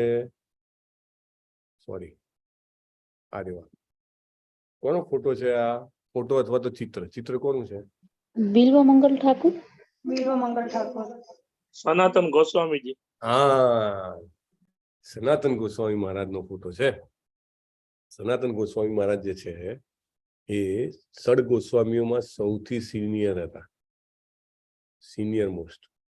અને જ્યારે સંસારમાં હતા ને ત્યારે શું કામ કરતા હતા, કોને ખબર છે? રાજા બાદશાહના એડમિનિસ્ટ્રેટિવ હતા, પ્રાઇમ મિનિસ્ટર હતા. બંગાળના નવાબ હુસેનના prime minister. Yes, you are right માતાજી. એ બંગાળ છે ને એ વખતે કેટલું હતું ખબર છે? અત્યારનો બાંગ્લાદેશ છે ને એ બાંગ્લાદેશ પ્લસ પશ્ચિમ બંગાળ, આપણું જે વેસ્ટ બેંગોલ છે, બંને કમ્બાઈન કરીને જેટલું રાજ્ય થાય ને એટલું મોટું. In fact it was a country in itself. અને એનો જે બાદશાહ, જે નવાબ હુસેન હતો, એના પ્રાઇમ મિનિસ્ટર હતા. એના ઘણા બધા મિનિસ્ટર હતા, એમાં પ્રાઇમ મિનિસ્ટર હતા. Can you imagine? કેટલી ધન સંપત્તિ, કેટલી સત્તા, કેટલું શાણપણ એમનામાં હશે. જબરજસ્ત પાવરફુલ, દરેક મેટરમાં પાવરફુલ. એવું નહીં કે પોલિટિકલી, બધી જ રીતે. નવાબ હુસેન તો એમ કહેવાય કે એને કશું જોવું જ નતું પડતું. એ ખાલી એની મોજ મજામાંથી ઊંચો જ નતો આવતો. બધું જ આખું બંગાળનું શાસન એમના ઉપર ચાલતું હતું. એને એમના ભાઈ, કોણ હતા એમના ભાઈ? શ્રી રૂપ ગોસ્વામી. અને એ શું પોઝિશન સંભાળતા હતા? Finance minister. હા, ફાઇનાન્સ મિનિસ્ટર, નાણામંત્રી હતા. ભાઈ નાણામંત્રી, મોટા ભાઈ મુખ્યમંત્રી. હા, એવી રીતે. તો એમને જ્યારે ખબર પડી કે ભાઈ શ્રી કૃષ્ણજી પોતે આવ્યા છે, તો એ એમની શરણે જાય છે. કેવી રીતે શરણે જાય છે? મોંમાં ઘાસનું તરણું લઈને, અને કહે છે કે મને આ 3 પ્રકારના ક્લેશોથી છુટકારો કેવી રીતે મળશે કહો. અને ચૈતન્ય મહાપ્રભુ એમનો સ્વીકાર કરે છે અને એમને આદેશ આપે છે કે તમે વૃંદાવન ધામ જાઓ અને એને ધામને સજીવન કરો. તો ત્યાં આગળ રહેતા હોય છે. કેવી રીતે રહે ખબર છે? જે વ્યક્તિની પાસે એટલી ધન સંપત્તિ હતી કે રોજ અલગ અલગ મહેલમાં રહી શકે, એ વ્યક્તિ રોજ જે અલગ અલગ ક્યાં રહેતા હતા વૃંદાવનમાં? Can anybody fill the blank? ઝાડ નીચે, અલગ અલગ ઝાડ નીચે. Every night different tree. Can you imagine? વાહ લલિત કુમાર પ્રભુ. દરેક રાત્રે એક રાત એક ઝાડ નીચે કાઢી હોય તો બીજી રાત એ ઝાડ નીચે કાઢવાની જ નહીં, આસક્તિ જ ના થવી જોઈએ. એટલું જબરજસ્ત જેને કહેવાય કે તપસ્વી, ઓસ્ટિયર લાઈફ જેને કહેવાય ને, એવું તપસ્વી જીવન જીવતા. એક દિવસ એવું થયું કે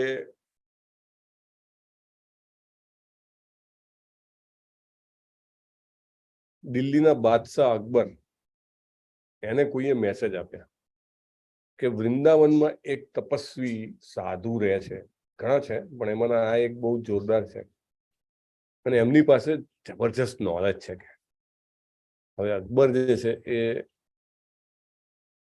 બાદશાહ હતા અને ઘમંડી પણ ખરા થોડા, સ્વાભાવિક છે. દરેકની પાસે જેની પણ પાસે કંઈક હોય ને, ધન સંપત્તિ, સત્તા, સૌંદર્ય, ખ્યાતિ, શક્તિ, એને થોડુંક જેને કહેવાય ને કે ખરાબ પણ હોય. શું હોય કે થોડુંક મિથ્યાભિમાન, તો થોડુંક મિથ્યાભિમાન પણ હતું. એ પોતાનો નવો ધર્મ બનાવતો હતો કે ભાઈ એક એવો ધર્મ આપું કે જેમાં બધા લોકો સુમેળથી શાંતિ ભર્યા રીતે રહી શકે અને ભવિષ્યમાં મારું નામ જે બધા ગાય કે આવો ધર્મ આપીને ગયા. શું નામ હતું એનું? દિને ઇલાહી. તો એ ધર્મનું સ્થાપના માટે એ બધા જ ધર્મના જે આચાર્યો અને જે પાવરફુલ લોકો હોય ને એની જોડે ચર્ચા કરી ને એમની પાસેથી બધું જ્ઞાન લઈ અને પછી કે આ બધાને ભેગું કરીને નવો ધર્મ બનાવો. તો ખબર પડી કે આ વૃંદાવનના જે આ સંત છે સનાતન ગોસ્વામી, એ બહુ પાવરફુલ, નોલેજેબલ છે. તો એમને કીધું કે બોલાવો એને અહીંયા આગળ, કે મારે એમની સાથે પણ ગુપ્તગુ કરવું છે. તો જયારે સમાચાર આપ્યા હતા એ કે ભગવાન કે બાદશાહ એ તો નહીં આવે, કે હું બોલાવતોય નહીં આવે, કે એ તો કે કોઈના બોલાવાથી નથી આવ્યો. કેમ? કે ખાલી કૃષ્ણના બોલાવાથી જ જાય, બાકી કોઈનું ના માને. હવે પાછો હતો તો ચાલાક, એને ખબર હતી કે જેની પાસે કંઈક હોય ને એ વ્યક્તિ કદી નમે નહીં. સારું કે હું પોતે જઈશ. કે તો હાથીની અંબાણી ઉપર ફર્સ્ટ ક્લાસ તૈયાર થઈને આમ ચતુરંગી લઈને પહોંચી ગયા. હા, અને દૂરથી જોયા સનાતન ગોસ્વામીને, ત્યાં પહોંચ્યા, પ્રણામ કર્યા એટલે આમ દેખાડવા માટે કે મને એટિકેટ્સની ખબર છે, એમ સાચી રીતે પ્રણામ કર્યા કે નહીં એ ખબર નહીં. હા, તો કે ગયા એમની પાસે, તો કે જુઓ હું તમારી પાસે બહુ સાંભળીને આવ્યો છું, મને ઘણા બધા લોકોએ કીધું તમારી પાસે બહુ સ્કોલરલી નોલેજ છે અને હું એક નવા ધર્મની સ્થાપના કરી રહ્યો છું, તો તમે મને ઇનપુટ્સ આપો, હું પણ તમને ખુશ કરી દઈશ. મારા ખજાનામાંથી હું તમને 2-4 રત્નો એવા આપીશ કે જે તમે જોયા પણ નહીં હોય. રૂપ ગોસ્વામી મહારાજને આવું કે છે. રૂપ ગોસ્વામી મહારાજ સમજી ગયા છે કે આ ભાઈને જ્યાં સુધી અભિમાન હશે ત્યાં સુધી જ્ઞાન કશું અંદર જશે નહીં. જ્ઞાન લેવા જવું અને અભિમાન રાખવું એ કેના જેવું છે કે કોઈ પાત્ર લઈને આમ ઊંધું રાખીને જવું ને કેવું પાણી આપો ને, ક્યાં પાણી આવે, ટકે જ નહીં ને. તો રૂપ ગોસ્વામી મહારાજ કે એમને પહેલા થોડુંક મિથ્યાભિમાન જે છે ઓછું કરવું, ઉતારવું પડશે. એટલે કે મારી એક શરત છે. તો અકબર કે મારી સામે, કે આખા હિન્દુસ્તાનના બાદશાહ સામે શરત? પણ કે ઠીક છે, બોલો શું શરત છે? કે તમે કે યમુનાજીમાં ડૂબકી લગાવીને આવો. રાજા કે હું કઈ આવ્યો નથી. કે એનીવે, પણ અકબરને લાગે છે કે ભાઈ આ કંઈક કહે છે તો કંઈક હશે એનામાં. હા, તો કે સારું, હાલ જ ગયો ને હાલ જ આવ્યો. અકબર જાય છે અંબાડી પર બેસીને પાછા યમુના કિનારે, યમુનામાં ડૂબકી મારે છે. ડૂબકી મારીને જેવા બહાર નીકળે છે ને, આંખો છે ને આમ ફાટી જાય છે. ચિંતામણી પ્રકર સદ્મ સુકલ્પ વૃક્ષ લક્ષાવૃતે સુશુરભીર વિપાલયન્નમ લક્ષ્મી સહસ્ત્ર સત સંભ્રમ સેવ્યમાનમ ગોવિંદમાદિ પુરુષમ તમહમ ભજામી. આખા જે યમુનાજીના ઘાટના પગથિયા હોય છે ને, એ અદ્ભુત દિવ્ય રત્નોથી, હીરા માણેકથી ચડેલા. આખો ઘાટ આંખો અજઈ જાય એટલું જબરજસ્ત પગથિયા. અકબર નીચો નમીને એક રત્ન લે છે હાથમાં. એને રિયલાઇઝ થાય છે કે આ એક રત્ન લેવા માટે મારા હજારો સામ્રાજ્ય જો વેચી નાખું ને તો પણ આ એક રત્નની કિંમત ના આપી શકાય. ત્યાંથી એ દિલ્હી રવાના થઈ જાય છે. એને એટલું બધું શરમ આવે છે કે મેં કોની સામે મારી જેને કહેવાય કે ઊંચી આકાંક્ષા ને એ બધાની વાતો કરી કે મારા દરબારના 2-4 રત્ન આપી દઈશ મારા સામ્રાજ્યના. આમની સામે કે જે આખો યમુનાનો ઘાટ જે છે એ રત્નોથી ભરી દે, એવા વ્યક્તિ સામે મેં આવું કર્યું. હી વોઝ લાઈક ધેટ. ભગવાનના ભક્તો આવા હોય છે. બીજું એક ઉદાહરણ છે. એક બ્રાહ્મણ ભક્ત હોય છે, શિવજીનો ઉપાસક હોય છે, શિવજીને ખૂબ આરાધના કરે, ખૂબ ગરીબ હોય છે એટલે રોજ આરાધના કરે. જનરલી જેની ભૌતિક ઈચ્છાઓ હોય ને એ મોટે ભાગે આવી રીતે આકર્ષાય. બ્રહ્માજી, શિવજી, આપણે કાલે પણ વાત કરી હતી, રાઈટ? તો શિવજીનો ભક્ત, પણ શિવજી છે ને એક વસ્તુ જોવે, શિવજી પણ ભગવાનના મહાન ભક્ત છે, સૌથી મહાન ભક્ત. એવું કહેવાય છે વૈષ્ણવાનામ યથા સંભો, બધા જ વૈષ્ણવ ભક્તોમાં શ્રેષ્ઠ જે છે એ શિવજી છે, રાઈટ? તો એ શિવજીને પણ ખબર પડે કે હવે આ વ્યક્તિ આ ફળ પાકું થયું છે ત્યારે ભગવાનને મોકલી આપે, એવું છે. તો એ ભક્તે બહુ આરાધના કરી. કેટલું કષ્ટ છે શિવજી મારા જીવનમાં, હે? તમે કઈ કષ્ટ ઓછું કરો તો હું કઈ ભક્તિ કરી શકું ને? કષ્ટ જ ઓછું નથી થતું. બધી જ જગ્યાએ તકલીફ છે, કોઈ સાધન સામગ્રી અવેલેબલ નથી. શિવજી રાત્રે એને સપનામાં આવે છે કે ભાઈ જો તું બહુ પ્રાર્થના કરતો હતો ને, એક ઉપાય બતાવું છું. યમુનાના કાંઠે જજે વૃંદાવનમાં, ત્યાં એક મહાન સંત છે સનાતન ગોસ્વામી, એની પાસે માગજે, તારી જે ઈચ્છા હશે એ પૂરી થશે. પેલાને તો આંખો ખુલી, ખબર પડી ગઈ કે શિવજી આયા હતા, ખોટું હોય જ ના શકે. રાતે ને રાતે નીકળ્યો, નાઈને સીધો નીકળી પડ્યો, ચાલતા ચાલતા ચાલતા ચાલતા છેક વૃંદાવન પહોંચી ગયો. ક્યાં મળશે સનાતન ગોસ્વામી, ક્યાં મળશે? તો કે એ ત્યાં આગળ મળશે. તો ઝાડની નીચે બેઠેલા હતા, ત્યાં પહોંચી ગયો. જઈને પ્રણામ કર્યા. પ્રણામ કરીને બે હાથ જોડીને કીધું કે એ મહારાજ, મારા સ્વપ્નમાં કાલે શિવજી આવ્યા હતા ને શિવજીએ મને કીધું કે હું તમારી પાસે આવું, એટલે કે હું આવ્યો છું.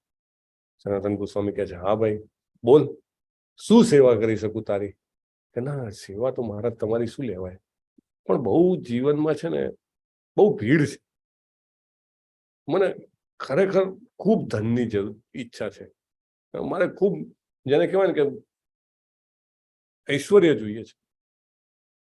કે ઓકે, આ તો બધું છે ને એ બધું તે જે વાત કરી ને એ બધી એમ કહેવાય કે સબ્જેક્ટિવ વાત કરી. સબ્જેક્ટિવ તમને ખબર છે ને બે પ્રકારનું, એક સબ્જેક્ટિવ ને એક ઓબ્જેક્ટિવ. સબ્જેક્ટિવ એટલે કેવું કે થોડુંક આમ ગોળ ગોળ ગોળ ગોળ જલેબી જેવું, જલેબી પાડ્યા કરીએ પણ ક્યાંય એકદમ ના આવીએ. તું મને કે તારે જોઈએ છે શું? તો કે મને કંઈક એવું આપો ને કે પારસ મણી જેવું, કે મારે ખૂબ સોનું જોઈએ છે, જેને પણ ટચ કરું સોનું થઈ જાય. અચ્છા, પારસ મણી જોઈએ છે તારે? જો કે સામે પેલો જે કચરાનો ઢગલો પડ્યો ને એમાં જો ચા. પેલાને પહેલા તો શંકા જાય છે કે આ ખરેખર કચરાના ઢગલામાં પારસમણી હોતો હશે, છતાં કે કીધું છે એટલે પાછા પ્રણામ કરીને દોડે. કચરાનો ઢગલો બધો ફંફોસ્યો, અંદરથી એક પારસમણી જેવો જબરજસ્ત મણી દેખાયો કરો. ક્યારથી ચાવી લઈને જ આવ્યો હતો લોખંડની, કે ચેક કરવા થાય, કે ચેક કર્યું, તુરંત જ સોનાનું બની ગયું. કામ થઈ ગયું. કે આપણું દોડતો દોડતો આવ્યો પાછો, સનાતન ગોસ્વામીને પ્રણામ કર્યા. હા, ખૂબ ખૂબ આભાર તમારો, મારું કામ થઈ ગયું, અને આભાર કરીને તો નીકળ્યો પાછો. નીકળ્યો, થોડોક આગળ ગયો ને, ટિંગ, ચમક. આ શું કે મોટી વસ્તુ, કે હું તો મિસ કરી ગયો. શું મિસ કરી ગયો? કે તો કે જે વ્યક્તિ પારસમણીને કચરાના ઢગલામાં રાખે એ વ્યક્તિ પાસે નક્કી કંઈક એવું એનાથી વધારે હોવું જોઈએ, અનેક ગણું વધારે હોવું જોઈએ, કે જેને પારસમણીથી નથી પડી. દોડતો પાછો આવ્યો, પાછો પ્રણામ કર્યો, દંડવત પ્રણામ. મહારાજ ભૂલ થઈ ગઈ મારી. કેમ ભાઈ, શું ભૂલ થઈ ગઈ? હવે પારસમણી કામ નથી કરતો? કે ના ના મહારાજ, બધું જ કામ કરે છે, પણ મારી ભૂલ થઈ ગઈ. શું ભૂલ થઈ ગઈ? મેં જરા માગવામાં ભૂલ કરી લીધી, થોડું ઓછું માગી લીધું. અચ્છા, તારે બે પારસમણી જોઈએ છે? ના ના, મને એક વસ્તુ આપો ને. કે શું?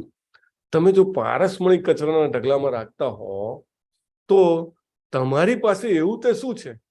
મારે એ વસ્તુ જોઈએ છે કે જેના કારણે તમને પારસમણીની પણ વિસાત નથી. સનાતન ગોસ્વામી મહારાજ હસવા મળ્યા.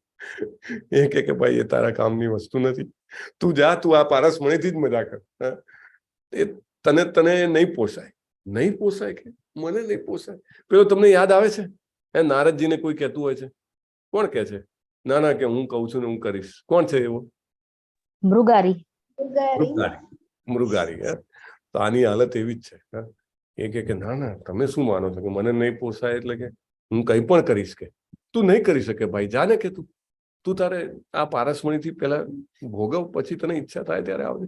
ના ના ના, તમારી પાસે જે છે એ જ જોઈએ મારે. હું સસ્તામાં સોદો પતાવવા માંગતો જ નથી. આખી જિંદગી જયારે મહેનત કરી ત્યારે શિવજી સપનામાં આવ્યા, ને શિવજી સપનામાં આવ્યા ને પછી હું આ ખોટનો સોદો કરું, થોડું ચાલે કે? ફરીથી ખબર નહીં ક્યારે શિવજી દર્શન આપે. હવે તો મને એ જ આપો જે તમારી પાસે છે. તો કે તું એનું મૂલ્ય નહીં ચૂકવી શકે ભાઈ. ના, હું ચૂકવવા તૈયાર છું. એમ કે હા, જે આ પારસમણી છે ને એ યમુનાજીમાં ઘા કરી આવ, જા એમાં નાખ્યા. પારસમણી નાખ્યો? હા, તો મેં તને કીધું હતું ને તારાથી નહીં થાય. ના ના ના, હું કરીશ. દોડતો ગયો, યમુનાજીને પ્રણામ કર્યા અને છૂટો સીધો પારસમણી નાખી દીધો. પાછો આવી ગયો, પાછા પ્રણામ કર્યા, હવે કે નાખી દીધો. અને સનાતન ગોસ્વામી મહારાજ એને તુરંત જ દીક્ષિત કરે છે, એને મંત્ર આપે છે, હરે કૃષ્ણ કૃષ્ણ કૃષ્ણ હરે હરે, હરે રામ રામ રામ હરે હરે. જેવો એ સાંભળે છે ને એને તુરંત જ જેને કહેવાય ને કે એકદમ જબરજસ્ત આધ્યાત્મિક ઉન્નત કૃષ્ણજીના આશીર્વાદ લાગે છે. એટલો ત્યાં જ નર્તન કરવા મળે છે કે શું આપ્યું ગુરુ મહારાજ તમે, કે મારું તો હવે જન્માંતર સફળ થઈ ગયું. શું ભક્તો આવા હોય છે, એમને આ બધી વિસાત હોતી નથી કે શું ક્યાં આગળ. એને ખબર હોય છે કે શું મહત્વનું છે. ખાલી આ જ જીવનમાં જે મળે એ મહત્વનું છે કે આપણું શાશ્વત ફાયદો મહત્વનો છે. આવા છે ભક્તના ગુણો છે આ બધા. એટલે અહીંયા ઓલવેઝ સેટિસ્ફાઈડ, હંમેશા સદા સંતુષ્ટ, એવા ભક્તો હોય છે. યસ્માનો દ્વિજતે લોકો, લોકાનો દ્વિજતે ચય, હર્ષા અમર્ષ ભયોદ્વેગૈ, મુક્તો યસ ચ મે પ્રિય. Another excellent character, Shrimad Bhagavatam. અહીંયા આગળ કયા કયા ગુણો કીધા છે? કોઈને કષ્ટ આપતો નથી, કોઈના કારણે અસ્વસ્થ થતો નથી. આપણને તો આપણે જતા હોઈએ ને પછી કોઈ રોંગ સાઈડમાં આવીને ઉપર તો બી આપણને કાલ કરી, અરે યાર મારે જવાનું છે, મોડું થાય છે ને, તમે અહીંયા બધો ટ્રાફિક કરી નાખ્યો. નહીં, પણ આ ભક્તો કેવા છે? અસ્વસ્થ થતા નથી બીજાના કારણે. સુખ દુઃખ ભય ચિંતા એમાં સમભાવ યુક્ત રહે છે. ભય આવી જાય, ચિંતા આવી જાય, બધું જતું રહેશે છતાંય સંભાવ. એવો ભક્ત મને બહુ પ્રિય છે. અહીંયા આગળ બીજો દાખલો છે, મહારાજ ચિત્રકેતુ. આપણે આગળ એ ઘટનાની વાત થઈ હતી. નારદજી, આપણે આગળના અધ્યાયમાં ફોટા સાથે આવ્યું હતું.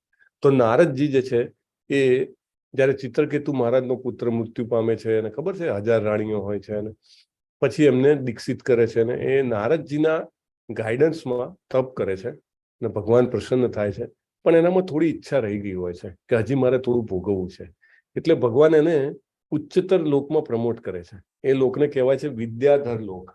વિદ્યાધર લોક જે છે ત્યાં આગળ આયુષ્ય અદ્ભુત લાંબુ હોય છે, ઇન્દ્રિયો હજારો ગણી શક્તિશાળી હોય છે, અને આનંદ પ્રમોદના ભોગ પ્રાપ્તિના અનેક સાધનો હોય છે. તો ત્યાં આગળ એની પ્રમોશન થાય છે, અને ત્યાંનો એ અધિપતિ રાજા બને છે. એની પાસે એવું વિમાન હોય છે કે જે વિમાન અનેક જોજનો મીલ લાંબુ, અનેક નગરો આવી જાય, એમાં પર્વતો, નદીઓ, મહેલો, એની અંદર ચાલતા રથો, ઘોડાઓ, બધું જ એટલું અદ્ભુત એનું વિમાન હોય છે. અને એ વિમાન કેવું પાછું, આપણા વિમાનો તો કેવા છે કે એક જગ્યાએથી બીજી જગ્યાએ પૃથ્વી ઉપર જઈ શકે. આ વિમાન એવું કે એક લોકમાંથી બીજા લોકમાં પણ જઈ શકે. આપણે તો અહીંયા આગળથી પેલું સ્પેસ શટલ મોકલવું હોય બીજા ગ્રહો ઉપર તો કેટલા કેલ્ક્યુલેશન કરે, એમાં પણ ક્યારેક સફળ થાય, ક્યારેક નિષ્ફળ જાય, ને એ પણ ત્યાં આગળ જઈને કશું જોવા પણ ના મળે. તો આ જે ચિત્રકેતુ મહારાજ છે એ વિમાનમાં બેસીને એકવાર કૈલાસ ધામ ઉપરથી નીકળે છે. ત્યાં જોવે છે તો શિવજી ભાગવતમની કથા કરી રહ્યા હોય છે, અને શિવજી જેવા મહાન ભક્ત જયારે કથા કરે તો એને સાંભળવા માટે નારદજી અને બધા ઘણા બધા ઋષિ મુનિઓ જે તમને અહીંયા દેખાય છે બધા બેઠા હોય છે. અને પણ આમાં એક વસ્તુ જે છે એ એને એકદમ જેને કહેવાય કે નોટિસ થાય છે, અને એને લાગે છે કે આ વાત ખોટી છે. એ જોવે છે તો પાર્વતીજી જે શિવજીના પત્ની છે એમને શિવજીએ ખોળામાં બેસાડ્યા હોય છે. ખોળામાં બેસાડીને ભાગવતમ કરે છે. હવે આ ભગવાનના ઉચ્ચ ભક્ત છે, બરાબર, એટલે આપણે આપણી દ્રષ્ટિથી ન જોઈ શકાય, રાઈટ. ચિત્રકેતુ મહારાજ જે છે એ જોવે છે અને એમને સ્મિત આવે છે. ચિત્રકેતુ મહારાજ પણ મહાન ભક્ત છે, અને એમને એવું લાગે છે કહે છે કે તમે તો મહાન ભક્ત છો, ઘણા બધા લોકો તમારા ભક્ત છે, અને તમે જો આવું ઉદાહરણ મૂકશો તો બીજા પણ એની કોપી કરશે, અને જે કોપી કરશે એની બુદ્ધિ નહીં ચાલે. હા, કે તમે પોતે તો બધા જ કામ, ક્રોધ, લોભ, મોહ, મદ, મત્સરથી પરે છો, પણ બીજો વ્યક્તિ જે કોપી કરશે એ તો એનાથી પરે નહીં હોય, રાઈટ? એટલે એ જે છે એ અયોગ્ય કામ કરશે. તમારે આવો દાખલો બેસાડવો જોઈએ નહીં. એવું ચિત્રકેતુ મહારાજ જે છે એ એમને લાગે છે એવું કહે છે. યદ્યદ આચરતી શ્રેષ્ઠો, ખાલી જગ્યા પૂરો, તત્તત દેવે તરોજના. જે શ્રેષ્ઠ વ્યક્તિ જેવું કરે છે એવું બીજા બધા કરે છે, રાઈટ? તો એમને હાસ્ય આવે છે. હવે જે કથા સાંભળવા બેઠા છે, દેવર્ષિ નારદ અને બીજા બધા જે છે, એમને બિલકુલ અયોગ્ય નથી લાગતું, કારણ કે એમને ખબર છે ચિત્રકેતુ પણ મહાન ભક્ત જ છે. શિવજીને પોતાને પણ નથી લાગતું, કારણ કે એ પણ એમની પરિસ્થિતિ જાણે છે કે ભાઈ એ બી બહુ જ શ્રેષ્ઠ ભક્ત છે. તો પણ પાર્વતીજી જે છે એમને ખોટું લાગે છે. અરે, તું મારા પતિની પરિસ્થિતિ નથી સમજતો? હે, શિવજી જે છે, હું દુર્ગા, હું આખા ભૌતિક જગતની અધિષ્ઠાત્રી, બધાને ભોગ આપવા વાળી, અને છતાંય મારા પતિ જે છે ઝાડ નીચે રહે છે, એમનો ત્યાગ કેવો છે, અને તું એમના ઉપર હસે છે? શ્રાપ આપે છે, જા તું તુરંત જ દૈત્ય બની જા. દૈત્ય, દાનવ જેને કહેવાય ને, દૈત્ય બની જા. અને બીજો કોઈ વ્યક્તિ હોય તો તુરંત એને ડિફેન્ડ કરે, રાઈટ? પણ ચિત્રકેતુ તો ભગવાનનો ભક્ત હતો. તુરંત વિમાનમાંથી નીચે ઉતરે છે અને પ્રણામ કરે છે શિવજીને, પાર્વતીજીને, અને અદ્ભુત પ્રાર્થના કરે છે. ભાગવતમમાં આવે છે, અને એ કહે છે કે જેવી તમારી ઈચ્છા માતાજી, તમારો શ્રાપ હું સહર્ષ સ્વીકાર કરું છું, અને કદાચ મારા ભગવાનની એવી જ ઈચ્છા હશે. અને તુરંત એ દાનવ યોનિમાં જન્મ લેવા માટે પ્રસ્થાન કરે છે, રાઈટ? સો ભગવાનના ભક્ત આવા હોય છે. આટલું મોટું સામ્રાજ્ય, આટલું મોટું વિમાન, આટલી બધી ભોગ ઐશ્વર્ય છોડવા માટે તુરંત તૈયાર. ભલે મારો વાંક નહીં હોય, પણ પાર્વતીજીની જે શ્રાપ આપે હું એનો સ્વીકાર કરું છું. મારા ભગવાનની એવી જ ઈચ્છા છે, અને ખરેખર એવું જ થાય છે. ભાગવતમાં આગળ આવે છે, વૃત્રાસુર નામનો મહાન રાક્ષસ બને છે. ઇન્દ્રને પણ એને હરાવતા તકલીફ થઈ જાય છે. પછી વજ્ર બનાવવું પડે છે એને મારવા માટે, અને લડાઈ ચાલતી હોય છે ને ત્યારે વૃત્રાસુર જે પ્રાર્થનાઓ કરે છે, ઇન્દ્રને એવું લાગે છે કે રાક્ષસ કોણ છે, કે આ રાક્ષસ છે, કે લાગતું જ નથી, કે કેટલી સરસ પ્રાર્થનાઓ કરે છે. અને એટલો પાવરફુલ, એટલો જબરજસ્ત પ્રહાર કરે છે. એક બાજુ વજ્ર પડી જાય છે, એનો હાથી ઇન્દ્રજીનો એક બાજુ પડી જાય છે, ઐરાવત, ઇન્દ્રજી બીજી બાજુ પડે છે. હા, અને છતાં એવું કહે છે, ઉઠાવ ઉઠાવ, ચલ જલ્દી વજ્ર ઉઠાવ અને મારો વધ કર. હે, મને ચોક્કસ ખાતરી છે કે મારો ભગવાનના ધામમાં પાછા જવાનો સમય આવી ગયો છે, right? He was like that.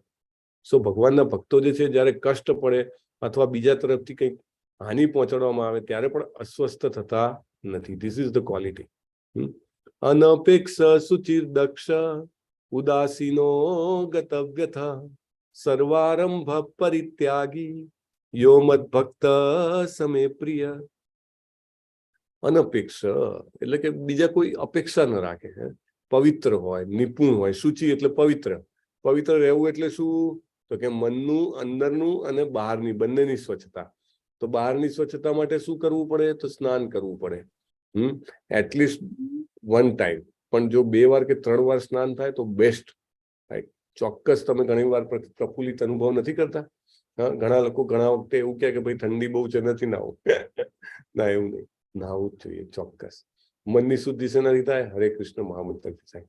In fact એવું કહે છે કે સામાન્ય સ્નાન જે છે, આપણે કશું પણ બોલ્યા વગર અથવા ફિલ્મી ગીતો ગાતા ગાતા કરેલું સ્નાન છે, પશુ સ્નાન કહેવાય છે.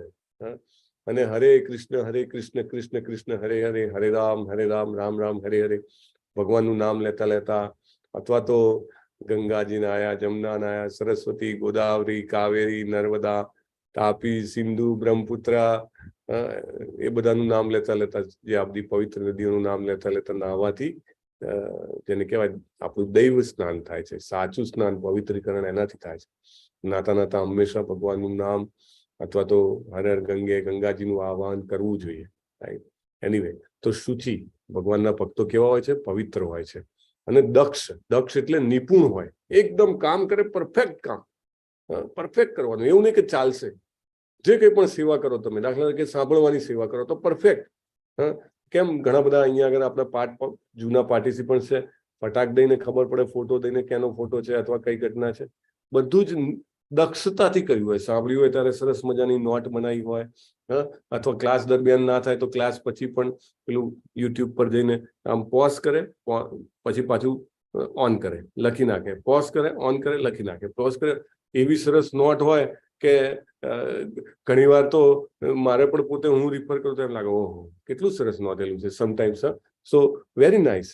એટલે લાઈક ધેટ જે કંઈ પણ કામ કરીએ દક્ષતાથી, ભગવાનને ભોગ ધરાવીએ તો દક્ષતાથી. ભાઈ નહીં, મારે આ મંત્રો આવડવા જોઈએ, કયા કયા મંત્રોથી મારે ભોગ ધરાવવાનો છે, ના મારે સિસ્ટમેટિકલી જપ કરવા છે, મારે એક એક શબ્દ સાંભળવા છે, એક એક હરે, હરે એક એક કૃષ્ણ, એક એક રામ મારે સાંભળીને કરવા છે, રાઈટ? આ દક્ષતા કહેવાય. જે કંઈ પણ સેવા કરીએ એ દક્ષતાથી કરવાનો પ્રયત્ન કરવાનો, કારણ કે એ ગુણ ભગવાનને ખૂબ ગમે છે.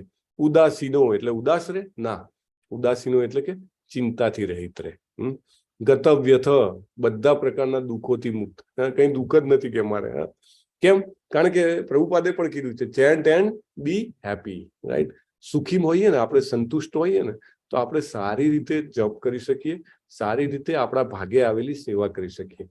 જો મનમાં કંઈક હોય ને, હજી તો મારે આટલું ધન જોઈએ છે, આ મારી સ્વાસ્થ્ય જરા સુધરી જાય ને તો સારું, આ પેલા સંબંધો જરા સારા થઈ જાય તો સારું, પેલું મળી જાય, આ મળી જાય, તો મન એમાં જ રહે. હે ને? એટલા માટે કીધું છે ને કે ભાઈ જુગાર ના રમવો અથવા સટ્ટો ન રમવો, નહીં તો એમાં જ ધ્યાન હોય. સેન્સેક્સ કેટલો ઉપર ગયો, કેટલો નીચે ગયો, હરે કૃષ્ણ હરે કૃષ્ણ કૃષ્ણ કૃષ્ણ હરે હરે, હરે રામ હરે રામ રામ રામ હરે. તો એવા નહીં, બરાબર ને? તો એવા ભક્ત જે છે ભગવાનને અત્યંત પ્રિય છે. યો ન યસ્યતિ ન દ્વેષ્ટિ ન શોચતી ન કાંક્ષતી શુભાશુભ પરિત્યાગી ભક્તિમાન્ય સમે પ્રિય.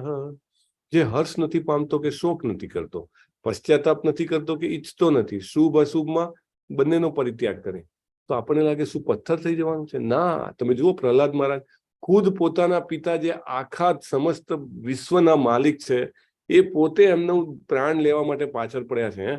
એક ગાડા હાથીના પગ તળે ચકડાવી દેવા માટે પ્રયત્ન કરે છે. તમે બીજો ફોટો તમે બીજા જોયા હશે, હોલિકામાં દહન કરી દેવાનો પ્રયત્ન કરે છે, સાપ ભરેલા કુંડમાં નાખવાનો પ્રયત્ન કરે છે. આ બધું કરે છે, છતાં એ કેવા છે? બિલકુલ શોક નથી પામતા. હે ને?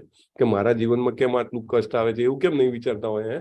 મારા, હું તો ભગવાનનું નામ લઉં છું, મને કેમ આટલું બધું કષ્ટ આવે છે? ના, એવું નથી વિચારતા. જે કંઈ પણ આવે છે ભગવાન કૃપા કરીને મારી શુદ્ધિ માટે મોકલાવે છે, અને સૂલીનો ઘાસ સોયથી ટળી જાય છે, એવું વિચારવા વાળા આવા ભગવાનના ભક્તો હોય છે. ઇનફેક્ટ નરસિંહદેવજી જયારે હિરણ્યકશિપુને મારી નાખે છે અને પ્રહલાદજી પ્રાર્થનાઓ કરે છે, ત્યારે ખૂબ ખુશ થઈને કહે છે, તારે માગ જે માગવું એ માગવું, મારે કંઈક આપવું છે તને. કે ના ના, શું કે છે? હું તો કઈ તમારી જોડે બિઝનેસ કરવા માટે તમારી ભક્તિ નથી કરતો, વ્યવસાય. I don't want to do business with you, I just want to સર્વ યુ માય લોર્ડ. હે ને? અને નરસિંહદેવજી બહુ ખુશ થઈ જાય છે. ના, તારે કંઈક તો માગવું જ પડશે. તમને ખબર છે શું માગે છે? નરસિંહદેવજી પાસે શું માગે છે? પિતાનો ઉદ્ધાર. યસ. શું કે છે?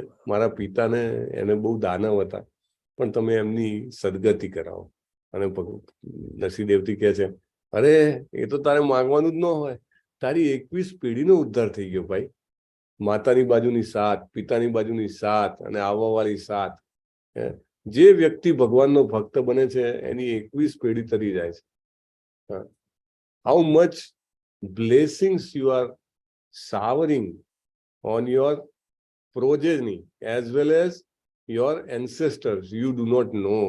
પ્રભુપાદ કહે છે, તમે તમારા પૂર્વજો ઉપર અને તમારી આવવાવાળી પેઢીઓ ઉપર કેટલો આશીર્વાદ વરસાવી રહ્યા છો, જસ્ટ બાય ચેન્ટિંગ હરે કૃષ્ણ.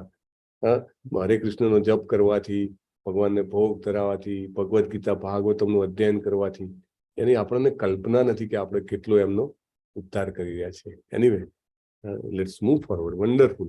સમસત્રૌ ચ મિત્રે ચ તથા માનાપમાનયોઃ શીતોષ્ણ સુખ દુઃખેષુ સમઃ સંગ વિવર્જિતઃ તુલ્ય નિંદાસ્તુતિર્મૌની સંતુષ્ટો યેન કેનચિત અનિકેતઃ સ્થિરમતિર ભક્તિમાન મે પ્રિયો નરઃ. શત્રુ મિત્ર સાથે સમાન રીતે વર્તે છે, માન અપમાન, ઠંડી ગરમી, સુખ દુઃખ, કીર્તિ અપકીર્તિમાં સમભાવયુક્ત રહે છે, દુઃસંગથી સદા અળગો રહે છે, મૌન ધારણ કરે છે, મળે તે વસ્તુથી સંતુષ્ટ રહે છે, નિવાસ માટે ઘરની પરવા કરતો નથી, જ્ઞાનમાં દ્રઢ રહે છે અને ભક્તિમાં સંલગ્ન રહે છે, આવો મનુષ્ય મને અત્યંત પ્રિય છે. હે મિત્ર અને શત્રુ સાથે સમાન કેવી રીતે વ્યવહાર થઈ શકે? સુખ ને દુઃખમાં કેવી રીતે સરખું થઈ શકાય? આ તો કંઈક ડાયજેસ્ટ નથી થતું યાર. ભગવાન કઈ બી બોલે છે એ પથ્થર જેવા થોડા થઈ જવાનું હોય. ના, ખરેખર આવા ભક્તો હોય છે અને ખરેખર જે ભક્ત બને છે એનામાં ધીરે ધીરે આવા ગુણો વિકસે છે. બહુ સરસ ઉદાહરણ છે. અહીંયા આગળ જે ફોટો છે એમાં બે હાથ જોડીને જે ઉભા રહ્યા છે એમનું નામ છે, આપણા કોહોસ્ટ કો એડમિન ના નામે નામ અમરીશ અમરીશ મહારાજ. અમરીશ મહારાજ. અમરીશ મહારાજ ભાગવતમાં બહુ અદભુત ઘટના આવે છે. અમરીશ મહારાજ આખી પૃથ્વીના સમ્રાટ હોય છે અને રાજકાજમાં પણ વ્યસ્ત હોય અને ખૂબ મહાન ભક્ત. એટલી બધી એમની નામના ને છે દેવલોક સુધી એમનું નામ ફેલાઈ ગયું. હરે કૃષ્ણ. તો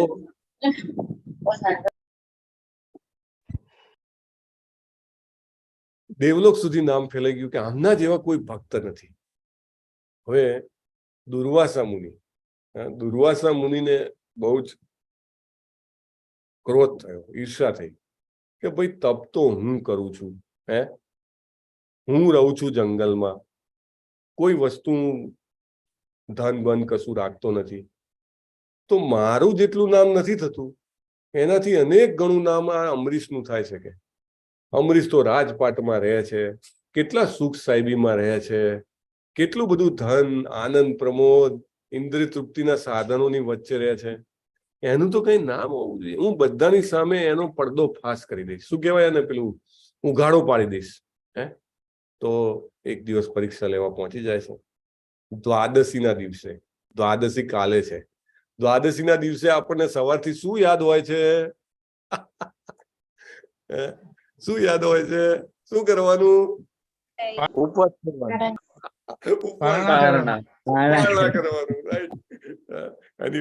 અમરીશ મહારાજ આપણા જેવા નહોતા, તો એમને પારણા કરવાના હોય છે. તો એ પહોંચી જાય છે દુર્વાસા મુનિ, અને દુર્વાસા મુનિ પૂછે છે. અમરીશ મહારાજ તો હૃદયપૂર્વક સ્વાગત કરે. ઓહ ઋષિરાજ, તમે ક્યાંથી? મારા જેવા ગૃહસ્થ પાપીના ઘરે તમે ક્યાંથી? આવો આવો, પધારો પધારો, મારા ધન ભાગ્ય તમે આવ્યા. દુર્વાસા મુનિ કહે છે, હા ભાઈ, જો આપણે સાથે પારણા કરીશું, હા, હું બહુ સરસ પ્રસાદમની વ્યવસ્થા કરું છું, પણ કે હું નદીએ નહીને આવું, બરાબર? હું નદીએ નહીને સંધ્યા કરીને આવું ત્યાં સુધી તું બધી તૈયારી કર. કે સારું. દુર્વાસા મુનિ જાય છે અને પારણાનો સમય હોય. તમને ખબર છે ને બધાને, જે લોકો નવી 11 કરતા હશે એમને વિનંતી કે ગ્રુપમાં કદાચ નાખ્યું હશે, નહીં નાખ્યું હોય તો વિનંતી કરીશ, અમરીશ પ્રભુ પોસ્ટ કરશે. પણ એક સ્પેસિફિક ટાઈમ હોય દરેક જગ્યા પ્રમાણે. કોઓર્ડિનેટ્સ જે હોય ને આપણા બધાના, અમદાવાદના એક કોઓર્ડિનેટ, વડોદરાના બીજા, ગાંધીનગરના ત્રીજા, દિલ્હીના, બધાના દરેકના કોઓર્ડિનેટ પ્રમાણે એનો ટાઈમ હોય. એ 1.5 કલાક કે 2 કલાક કે 3 કલાકમાં તમારે ઉપવાસ જે છે એ પૂર્ણ કરવાનો અને પારણા એટલે કે અન્ન ગ્રહણ કરવાનું, ભગવાનને તરાયેલું. હવે પારણાનો સમય જે છે પૂરો થવા આવે છે. થોડીક જ મિનિટોની વાર આજે દુર્વાસા મુનિ આવતા નથી. એ કે હું બી જોઉં કે હવે અમરીશ શું કરે છે, અને એ તો ચોક્કસ તોડી નાખશે એટલે હવે હું એને છોડીશ નહીં. કે તો અમરીશ મહારાજ જે છે એ વિચાર કરે છે. બધા મંત્રીઓને બોલાવે છે ગુપ્તગુ કરવા કે શું કરવું જોઈએ. મંત્રીઓ કે મહારાજ, તમે જ તો સૌથી મોટા ભક્ત છો, તમે જ નક્કી કરો ને. કે તો અમરીશ મહારાજ ભગવાનના ભક્ત ને એટલે કેવા હોય? આગળ એક આવ્યું હતું, દક્ષ, ચતુર હોય. ભગવાન ચતુરાઈ આપી દે. દદામી, ખાલી જગ્યા પૂરો, દદામી બુદ્ધિ યોગમ તમ યેન મામ ઉપયાંતિ તે. આપણે જોયું હતું ને ચતુશ્લોકીમાં, ભગવાન પોતે બુદ્ધિ આપે છે. તો કે ભગવાનનું જે ચરણામૃત હોય ને એ હું થોડું લઈ લઉં. એ તો નકોડા કરતા હતા, એટલે આપણે જે ચરણામૃત કે હું એક થોડુંક લઈ લઉં ને તો ઉપવાસ પણ, પારણા પણ થઈ જાય અને ઉપવાસ પણ તૂટે નહીં. તો ભગવાનનું ચરણામૃત થોડું લઈ લે છે.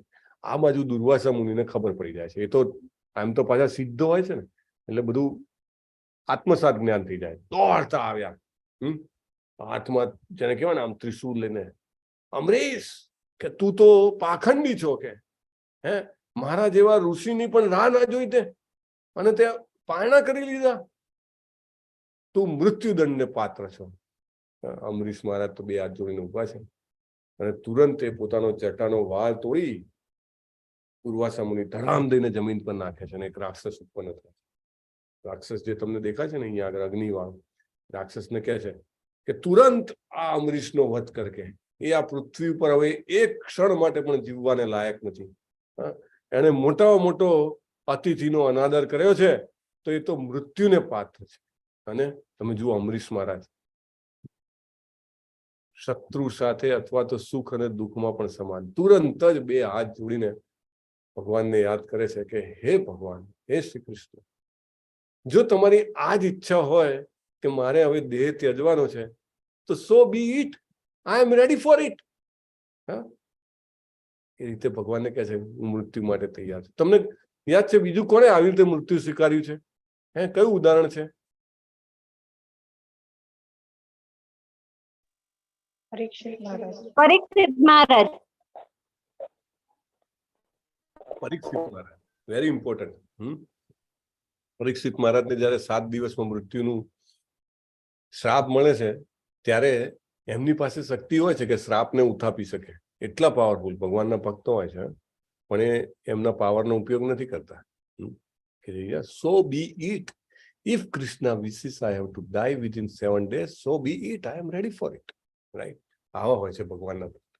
તો તુરંત એ તૈયાર થઈ જાય છે અને પેલો રાક્ષસ જેવો ધમ ધમ ધમ કરતો પગલા પત્તો અમરીશ મહારાજ તરફ પાછળ આગળ વધે છે. પાછળથી કરતું સુદર્શન ચક્ર જે આવે છે અને રાક્ષસનું ગળું ખટાક દઈને કાપીને આગળ વધે છે. અને કોની પાછળ વધે છે? સીધું દુર્વાસા મુનિની પાછળ. દુર્વાસા મુનિ સ્તબ્ધ, મારી ઉપર સુદર્શન ચક્ર, 1 સેકન્ડ 2 સેકન્ડ 3 સેકન્ડ, અરે આ તો મને કાપી નાખશે. દોડે છે ત્યાંથી આગળ. દુર્વાસા મુનિ પાછળ સુદર્શન ચક્ર, આગળ દુર્વાસા મુનિ પાછળ સુદર્શન ચક્ર, એક ખંડમાંથી બીજા ખંડમાં, એક દેશમાંથી બીજા, આખી પૃથ્વી ફરી નાખી. સુદર્શન ચક્ર પીછો જ નથી છોડતું. સીધા ગયા છે બ્રહ્માજી પાસે. બ્રહ્મલોક પાવરફુલ હતા ને, ગમે ત્યાં જઈ શકે, અષ્ટ સિદ્ધિ હતી એમની પાસે. સીધા બ્રહ્માજી પાસે. બ્રહ્માજીને કહે છે કે બ્રહ્માજી બ્રહ્માજી બચાવો, મારી પાછળ સુદર્શન ચક્ર છે. બ્રહ્માજી બે હાથ છોડીને કહે છે પ્રભુ બુદેવ, આ મારી કેપેસિટી બહારની વાત છે, સુદર્શન ચક્ર ઉપર મારું કઈ ચાલે જ નહીં. તમે કૃપા કરીને, મારી પાસે કોઈ નથી, તમે કદાચ શિવજી પાસે જાઓ, શિવજી કદાચ રસ્તો કાઢી નાખે. અને આ એટલા મહાન ને પાછા ત્યાંથી બ્રહ્મલોકમાંથી સીધા શિવજીને પાસે કૈલાસમાં દોડતા દોડતા પહોંચી ગયા છે. શિવજી શિવજી શિવજી, શિવજી પણ ઉભા, આવો આવો આવો ભૂદેવ, તમે ક્યાંથી? અરે એ બધું આવો આવો છોડો, પાછળ પેલું સુદર્શન ચક્ર આવે છે, એનો રસ્તો કાઢો, મારી પાછળ પડ્યું છે. શિવજી કહે છે પ્રભુ મહારાજ, એ મારાથી નહીં થાય, આ મારી કેપેસિટી. કોની કેપેસિટીની વાત છે? કે વિષ્ણુ પાસે જાઓ, કદાચ વિષ્ણુજી જે છે ને એનો રસ્તો કાઢે, આ એમનું જ છે કે, એટલે તો જાઓ સીધા વૈકુંઠમાં. એમની કેપેસિટી હતી. સીધા વૈકુંઠમાં જાય છે. તુરંત વિષ્ણુજી પણ સ્વાગત કરે છે. અરે આવો આવો ઋષિરાજ, તમે ક્યાંથી? અરે કે આ તમારું સુદર્શન ચક્ર તમે રોકો ને, અને મારું પ્રાણ લેવા માટે પાછળ પડ્યું છે કે. અને વિષ્ણુજી બે હાથ જોડીને કહે છે હા મારા સ્કોપની બહારની વાત છે, મારા કંટ્રોલ બહારની વાત. અરે તમારો કંટ્રોલ નહીં, સુદર્શન ચક્ર તો તમારું છે. ના, ખાલી કહેવાનું મારું છે કે, બાકી બધો જ કંટ્રોલ મારો, બધો જ શક્તિઓનો કંટ્રોલ મારા ભક્તો પાસે હોય છે. અરે ભક્તો પાસે, હા તમે જાઓ કે કદાચ જો તમને પેલા અમરીશ મહારાજ માફ કરી દે તો બચી જાઓ, બાકી ઋષિરાજ મને બહુ ચાન્સ ઓછા લાગે છે કે તમે બચી શકો. અને દોડતા દોડતા જે દુર્વાસા મુનિ છે એ અમરીશજી પાસે જાય છે. 1 વર્ષ થઈ ગયું છે આખું બ્રહ્માંડનું ભ્રમણ કરતા કરતા, ને અમરીશજી ત્યાં જ હાથ જોડીને ઉભા છે. જેવા દુર્વાસા મુનિ આવે છે પાછા એમને દંડવત પ્રણામ કરે છે. અરે ઋષિરાજ આવો આવો આવો. જો ભગવાનના ભક્ત આવા હોય છે, શત્રુ મિત્ર પ્રત્યે પણ સમાન હોય છે. અને એ કહે છે દુર્વાસા મુનિ, મારાથી બહુ મોટી ભૂલ થઈ ગઈ, તમારા જેવા મહાન ભક્તનું મેં અપમાન કર્યું ને પ્રાણ લેવાનો પ્રયત્ન કર્યો. હું ખરેખર દેહ દંડને પ્રાપ્ત છું, પરંતુ હવે મને લાગે છે કે હું મારી ભૂલ જે છે એના માટે ક્ષમા માંગુ છું. કૃપા કરીને મને આ સુદર્શન ચક્રથી છુટકારો અપાવો. અને અમરીશ મહારાજ જે છે ભગવાનના અનન્ય ભક્ત, કેટલા અદભુત, બે હાથ જોડીને આંખો બંધ કરીને ભગવાનને પ્રાર્થના કરે છે કે હે ભગવાન, મેં મારા જીવનમાં એક ક્ષણ પણ જો તમારી ભક્તિ કરી હોય હૃદયથી, અને મેં જે કંઈ પણ કર્યું છે અત્યાર સુધી, એ બધું જ ભક્તિનું પુણ્ય હું આ દુર્વાસા મુનિને આપું છું, પણ આ સુદર્શન ચક્રથી એમના પ્રાણની રક્ષા કરો. તમે જુઓ, જે વ્યક્તિ એમનો પ્રાણ લેવા આવ્યો છે એના પ્રાણ બચાવવા માટે પોતાનું સઘળું હોમી દીધું. કેમ આવો વ્યક્તિ શ્રી કૃષ્ણને પ્રિય ના થાય? અને તુરંત સુદર્શન ચક્ર ત્યાંથી જાય છે અને બંને સાથે પારણા કરે છે. અદભુત ઘટના છે શ્રીમદ ભાગવતમમાં. અને that's why he is more dearer to Krishna. કારણ કે આપણે જેના પ્રત્યે દ્વેષ રાખીએ ને એ વ્યક્તિને આપણે વધારે યાદ કરીએ છીએ. સો એટલા માટે આપણે દ્વેષ બધા વ્યક્તિ જોડે રાખવો જોઈએ નહીં. અને તો આપણે ભગવાનની ભક્તિ સારી રીતે કરી શકીએ. નહીં તો માળા લઈએ ને જેના પ્રત્યે દ્વેષ કરીએ એ જ આપણને ધ્યાનમાં આવે છે. જો આ રીતે યે તુ ધર્મ્યામૃતમ મીદમ યથોક્તમ પર્યુપાસતે શ્રદ્ધાના મત પરમા ભક્તા સ્તે અતીવ મે પ્રિયા. જેવો આ ભક્તિ યોગના છેલ્લો શ્લોક છે, અવિનાશી પંથનું અનુસરણ કરે છે અને મને સર્વોપરી ધ્યેય માની શ્રદ્ધાપૂર્વક, શ્રદ્ધાના પૂર્ણ રીતે મારામાં પ્રાણ રહે છે તેવા ભક્તો મને અતિશય પ્રિય હોય છે. અહીંયા આગળ ઘટના છે બિલ્વમંગલ ઠાકુરની. અદભુત ઘટના છે. બિલ્વમંગલ ઠાકુર છે, એમનો જન્મ સાઉથમાં એક જમીનદારના ઘરે થયો હોય છે. અને સ્વાભાવિક છે, જુઓ 4 પ્રકારના રોગ છે. કુંતી મહારાણી એમની પ્રાર્થનામાં કહે છે. તમને એમ લાગે ભૌતિક જગતમાં આ 4 ઐશ્વર્ય છે, પણ આ 4 પ્રોબ્લેમ છે જે વ્યક્તિ આધ્યાત્મિક રીતે વિકસી ના શકે. કયા 4 છે કોઈને ખબર છે? જેમને કુંતી મહારાણીની પ્રાર્થના એટેન્ડ કરી હશે એમને ખબર હશે. પ્રભુજી સુંદરતા, સુંદરતા એક, બીજું ઉત્કુળ, ઉચ્ચ કુળ, હા, ધન સંપત્તિ ધન સંપત્તિ અને જ્ઞાન. ને જ્ઞાન.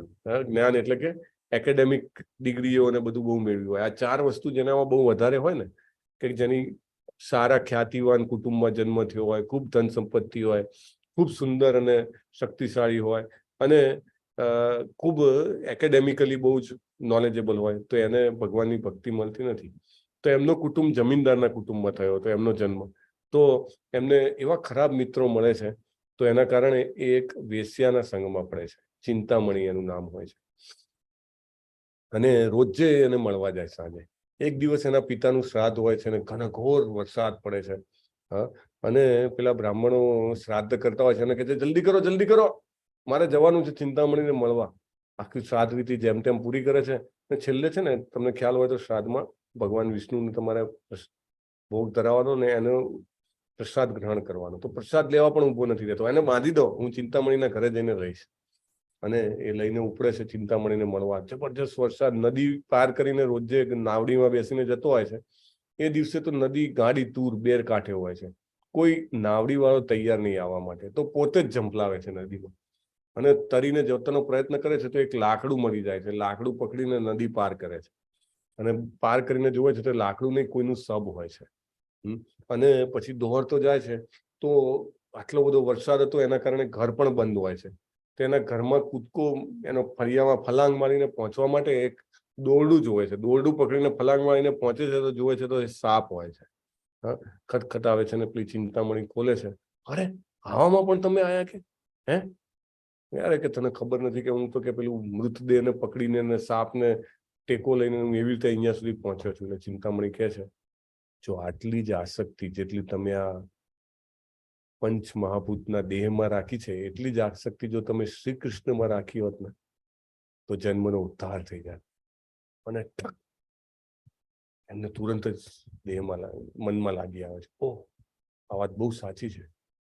ત્યાંથી જ નીકળી પડે છે. એકચ્યુઅલી ચિંતામણી તો વેશ્યા હોય છે, પણ એના હૃદયમાં આવીને એમના પૂર્વજન્મના ગુરુ જે છે ને એ બોલતા હોય છે. કારણ કે